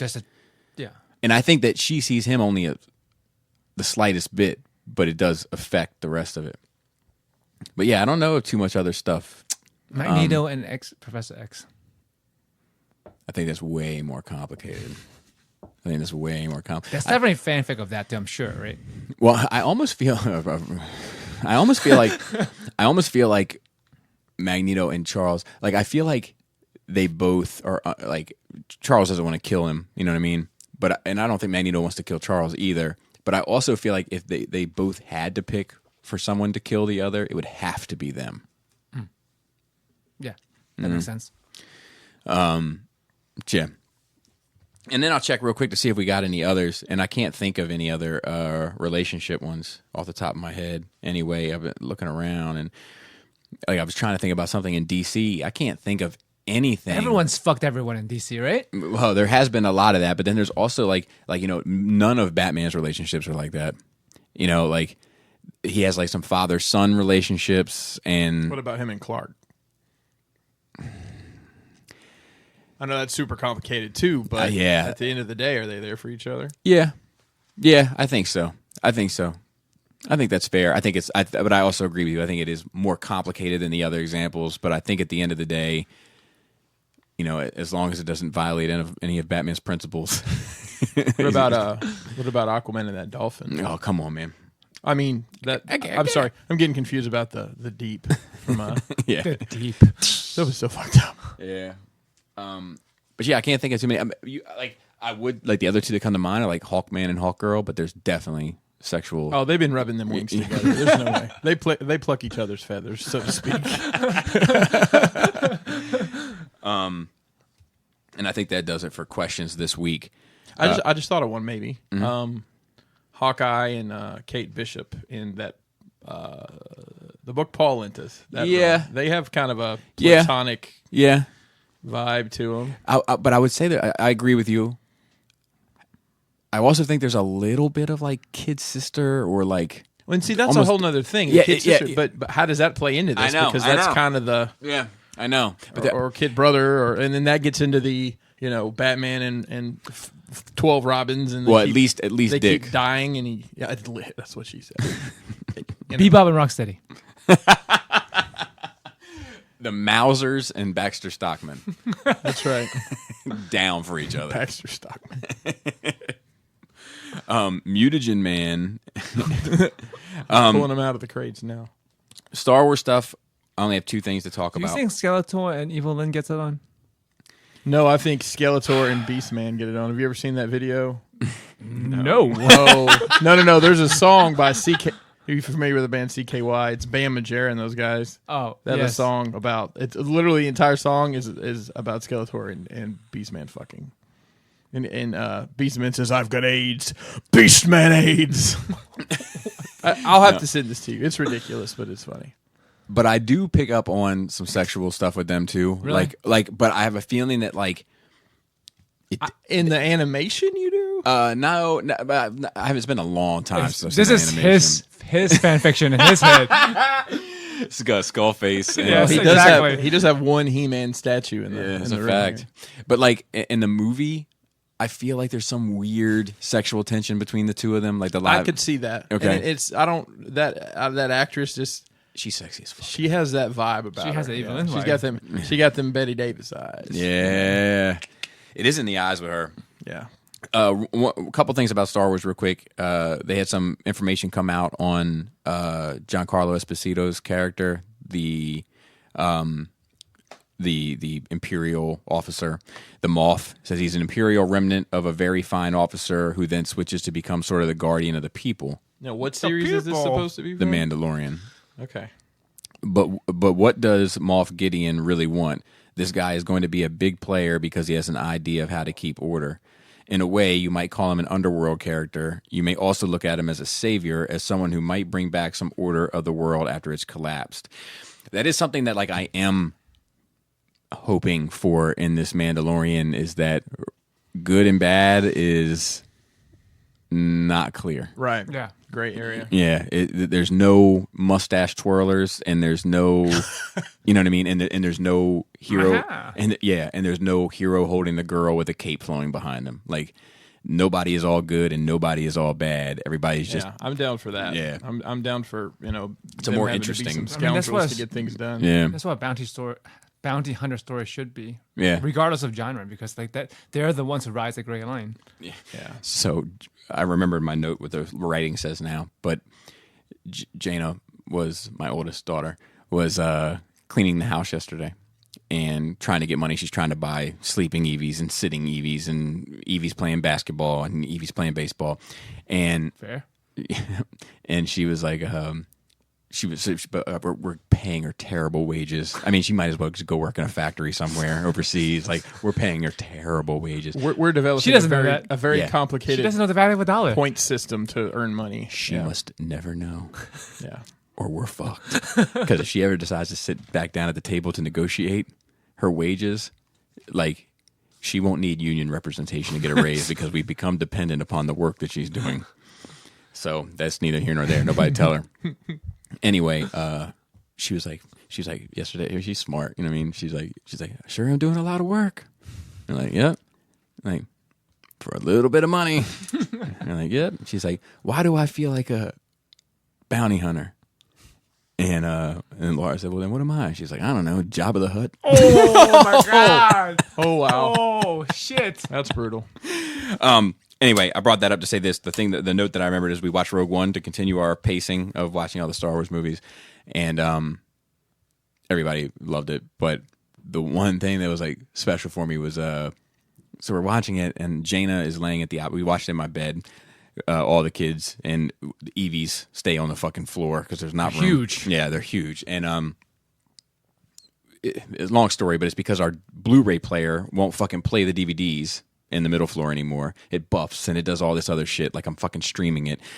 It's because he still uses a Blu-ray It's because player. yeah. Don't get me started. Anyway, so Jaina's at the other end of the bed. I'm at the one end of the bed, and so like her back is to me. You know what I mean? She's her hands holding her head up. And that scene where Jen and Cassian make their way down to the beach, and Cassian says, "Your father would be proud of you, Jen." I can see Jaina's back start shaking, like she's holding in the tears. Do you know what I mean? Yeah. Of like the scene, and then like we let the scene go through, and at the end of the movie, we wrapped it up, and Jaina turned around, was like, "Such a good one, such a good one." And I was like, "Were you crying a little bit?" And then, no. And I was like, "Okay, cause I just feel like when the dad would be proud of you, and I saw your back shake a little bit, like you were trying not to cry." And she was like, "No," like, but she definitely was crying. Lastly, one other note, and I'm just going to address it real quick. There's without spoiling anything. We discussed on Patreon the leaks that came out, and I'm going to try to get a Force Friday video done on it this week, but I don't know if it's going to happen. Information came out from WeGotThisCovered.com, I believe, that said those leaks, once they got out, the reaction to them was so negative that they are doing all these reshoots, and they've hired George Lucas as a consultant to come and fix it and all this stuff. Well, it turns out that may not be true either. It's now been reported that the reshoots that were covered in We Got This Covered may have been taking place for weeks and weeks and weeks prior to this, and are just normal, typical reshoots that a film goes through. And George Lucas was hired as a consultant years ago and mentioned up front, so that wouldn't be new information either. That makes sense to me. So many moving parts. Dude, it's something about the way they spin this shit, man. It's just like this, like, not to get on a fucking high horse on this shit, okay? This vape shit. Vape is killing people left and right. Yeah, I saw that on the news. It's The e-cigarettes, right? it's an epidemic, Joseph. Like, you've got a better chance of just eating 4 sticks of butter from now until tomorrow morning, nonstop, 4 sticks at a time. At a time. Than you do surviving a vape hit. That's how all these articles are posed, right? But I was listening to my political podcast, Fifth Column, and I'll plug them because I love them. And this guy was like, what they don't mention in the headlines, but every article that I've researched says in the body of the article, is they all come from these like mom and pop, like corner store, bodega type places with home brewed THC vape. And it's like, it's not real THC. It's like manufactured THC. It's I mean, the shit that people are making in the basement, and not from a reputable company or from the plant. Yeah. Just like the not the spice, but what am I thinking of? Dune. Bath salts. The bath salts. You know, Oh, just that's like a spice. Same- it's- Dune yeah. and Star Wars, because Star Wars borrowed that from them for sure. But like, that's what I mean when I say that it's about them clicks and like what's going to get fucking leverage on them clicks. And Well, I mean, this was on like the local news this morning, right, but they're still like, searching for the same thing. right, I'm just saying proper like news. You know, it was normal Baltimore. You know, shootings, crabs, sports, and then vaping. Yeah, The problem with not a problem. The simple solution to this problem, and it's the people themselves. When it comes to opinion pieces, whatever, fine. You can argue all you want. When it comes about politics, you can argue all you want. When you talk about science, if you really fucking cared that much, you would skip the article, go to the bottom, and click the reference page, and go to the fucking study and read the abstract. well, Right. and, Well, and there's here's no here's the end of this that's conversation. what I'm saying. Like, so Right. it means fucking nothing. Right. Here's So the people end need of to be this better fucking educated. If the issue is THC, which seems to be where this is going, and not blueberry yum nicotine vape, No, man, this is manly Fruity Pebbles. whatever. And your makes colorful. me want some waffles. Legalize it, regulate it, and then let people find another way to kill themselves because Yeah. they're going to do it. Because they will, Yeah. regardless. I mean, that's literally. You probably don't have those problems in states that have legalized recreational marijuana. Well, what he said was he was like I couldn't find an article that describes the situation accurately in the headline, and I also simultaneously couldn't find an article that didn't mention the exact specifics in the article. So it's like they know the information. They're like purposefully misleading people, and it's like I think they called it irresponsible journalism. Is that anti-vape lobby, man? Yeah. No, I it's a don't- pro you know what? tobacco and Well, pro. I say that jokingly, but I But there guarantee is you, some shit Philip to it. Morris got a nickel in that. Yep. There is some some of those studies that have come out, like they've like looked into that, and it has been the Philip Morris people behind it, like so there has- Cigarettes aren't as dangerous as vaping. yeah. So there has been some of that to come out, but I mean, like there is like this shit's legit, like it's a legit situation, but it's a very specific situation, and like the CDC even has something out about it now, but it's like it's not covering, it's casting a very wide net on a very specific kind of infraction. I think it's 119 people affected, 3 dead. I'm wondering if But it's all from the same source, right? Is that what The they're saying? same Type type of of source. source. Type of source, which you said is some mom and pop Some mom and pop THC homemade THC replicate. It would be like if there's that sushi is killing everybody. Stop eating raw fish, and when you find out it's only people eating raw fish in the basement of Exxon that's dying. Right, exactly. So- yeah. The exact situation that they said to like draw an analogy for it was fluids are killing everybody, but it turns out being the 3 people that drank Clorox. Right. I wonder if the next generation will be better about No. about finding the sources. It's just gonna. I feel like it's getting worse. You know, I Is didn't it? mention this because it's adults that like propagating this stuff, and this clickbait stuff is aimed towards adults. So I'm wondering like if they're going to be more savvy. if the people in the 20s or younger, because like I myself, I am of our generation, but I don't fall for it. You guys don't either, because you already know what clickbait is. Most of us know what clickbait is, and we don't take that shit Yeah. seriously. And if we care, we would research it. So I'm wondering if like it's just a more ignorant generation or the more ignorant Yeah, 'cause I- section of the You population. know, I'll ask Mason about that. What his feelings? what his his feelings yeah, you feelings are on guys clickbait have stuff. fucking experimental. So Yeah, my kids are fucking, too young. You know, Mason's obviously plugged in pretty well, so he'll know. But I wonder if like that WJZ thing that came out this morning, how many people did that grab that were unaware of it prior to? An older generation. I mean, for sure. Well, and that's what I can imagine. Like but a voting generation. a voting generation. Yeah, my that's the reason why things are aimed towards. I mean, those fucking infomercials aren't aimed towards us. They're like the fucking- infomercials. in general. Well, Infomercials. you've never bought anything off an infomercial. I was just talking to somebody yesterday. They bought a security system. From the infomercial? Well, from a home shopping network type of thing. That's funny you say that. Our doorbell quit working, so my wife's like, "Let's just get one of those Ring doorbells." Whatever, that's fine. Well, It's just like, meh. Let's just upgrade because this one's broken. I think that Maybe like she had a battery. Who knows? I don't know. There's some dangerous elements to. So there's logical elements to being cautious, but there's some dangerous elements to gross paranoia. Yes. When I, Yes. Profound, bro. Wow. I got that from the fifth column also. Anyway, shout outs. Shout out to the Cool Table, Shadowcast Uncut, End of the Realm, Beer and Bolters 401k, Stasis Lock, Toy Detox, Building Up to It, Fresh Communications, Verbally Challenged, and Breaking the Mold. Shout out to Brian Brink, who's going to get 4 more plugs for both of those shows for the next fucking 4 weeks. And not that I don't like plugging a dude, but it's just more work for me to have to take those fucking screen grabs every time. Oh, so much work. It was just another fucking step, Like, and one day I had the whole sit down Saturday done. Like, I had it done like on a Monday, and then like Friday I showed it to Laura. Like, give me some feedback on this. What do you think of this one? Because I was unsure about a couple of things, and she was like, "Well, what about the Unicron update?" I was like, oh, well, for fuck's sake. So I had to come back down, figure out what shirt I was wearing. And actually, some guy, this guy, he knows who he is. He hit me up on Twitter, and he was like, did you take a break at some point? Because the mask is like drastically different. I don't think it's the same mask. It could be. And maybe I'm detail-oriented, I'm anal, I'm such and such, but it looks like a whole new mask. And I was like, it probably was. I had to reshoot a whole extra bit. And See, reshoots are normal. Yeah. Reshoots are normal. Yeah, just say, hey, We listen. hired Laura as a consultant. At least I didn't have to have my mask like CGI put on my face like Superman's mustache or some shit. Jesus, give him a fucking. No, he wasn't being a ball breaker. But I one day when we have more time, I would like maybe for Patreon or something. Maybe if you're around one evening, you're more than welcome. I'm around. Definitely welcome. 100% welcome. A lot of evenings I'm around. But It's more daytime that I'm not around. But yes. I'm next door, bro. I know. You can ring the doorbell even. I know. You know what? It is a weird thing.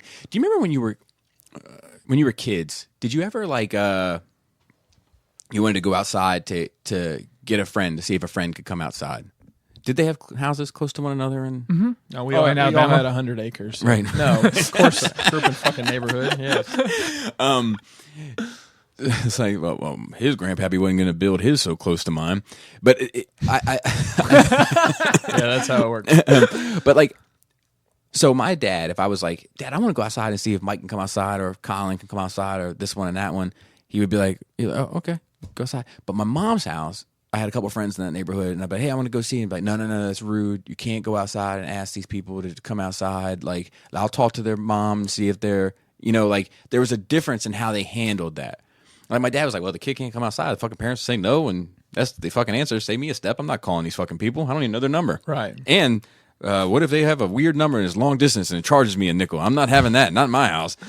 Dude, my dad used to have me call relatives long distance, and he'd be like, no, the answer, bro, you got to hang up before the answer machine picks up because that might as well be a call, and then we get charged for that. I remember when phones, like, you had to worry about long distance. But did you have those, like, any I both? raised- Yeah, I had neighborhood friends. But I mean, They'd come both to of the those house. experiences. I mean, they come to the house, and I'd go over to their house kind of just unannounced. But it was a different world than we live in now. Did you have any of those times where it was not okay?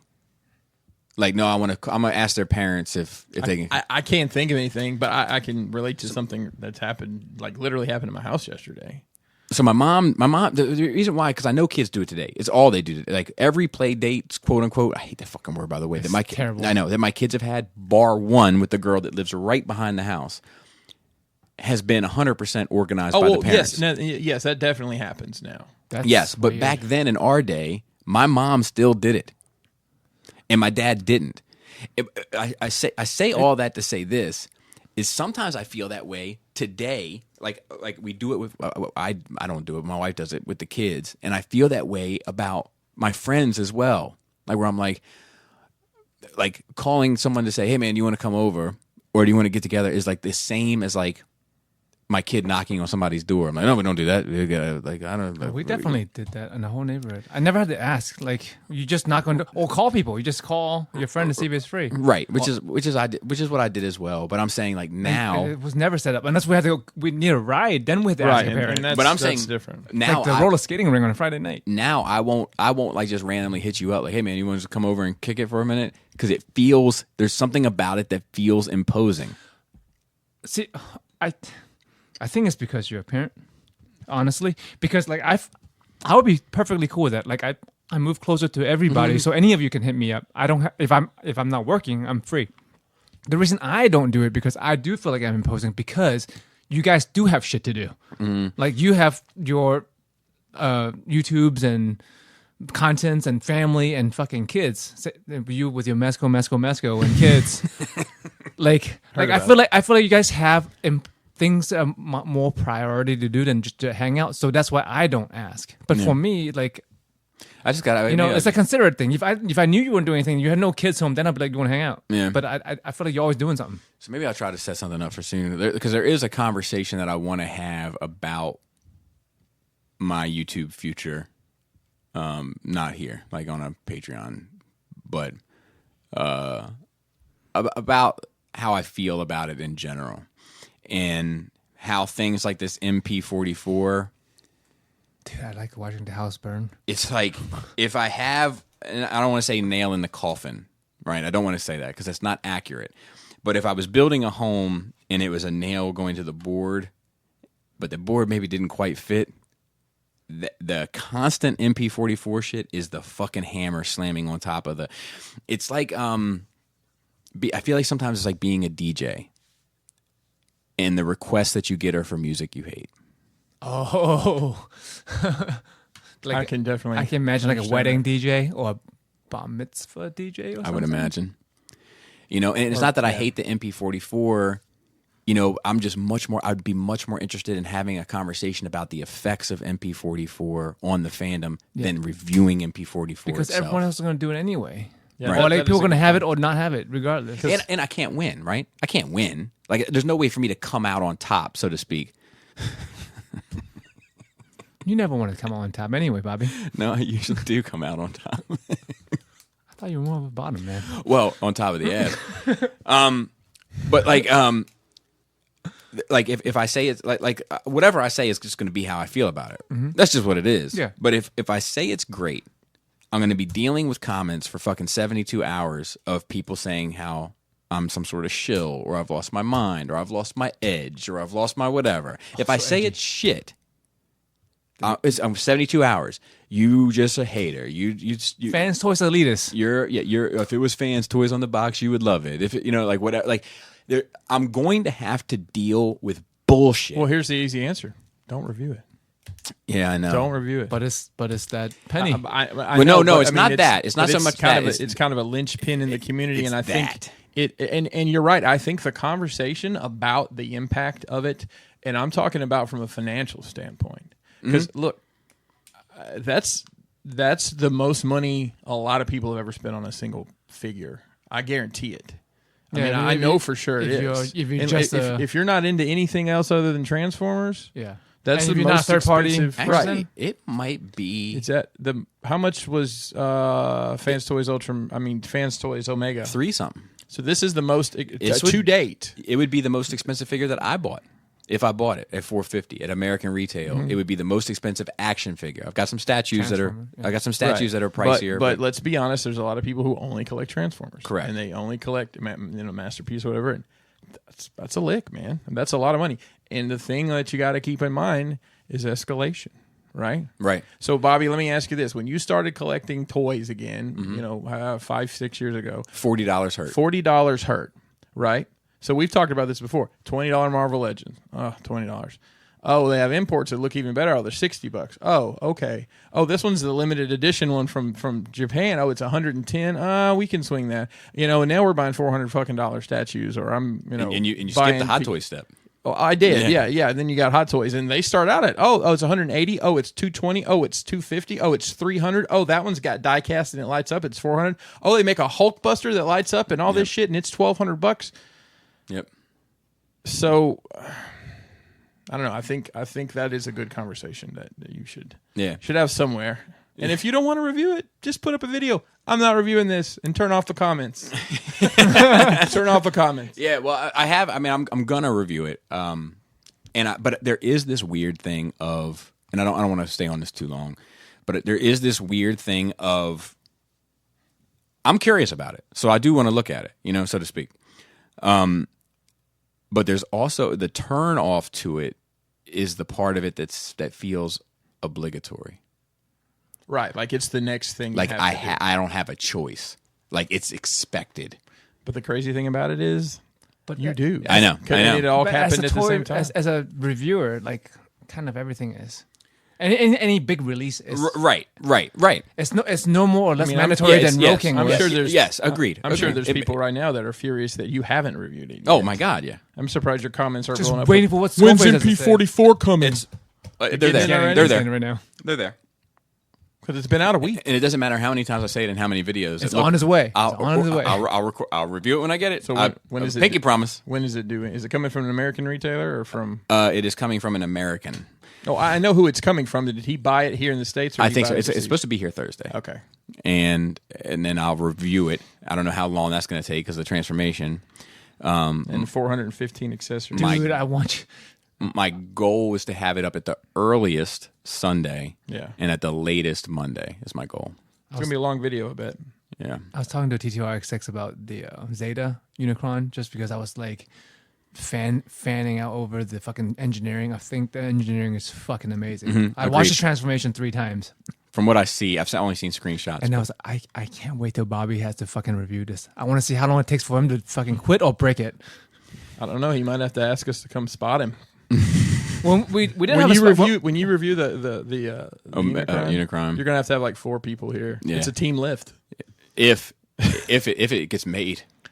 Well, true. That is a whole nother subject. Yeah. They've gone negative. They've lost things. So. Shout out to the rest of the Nerd Rage team. Raul on Instagram. Adam, of course, who left early.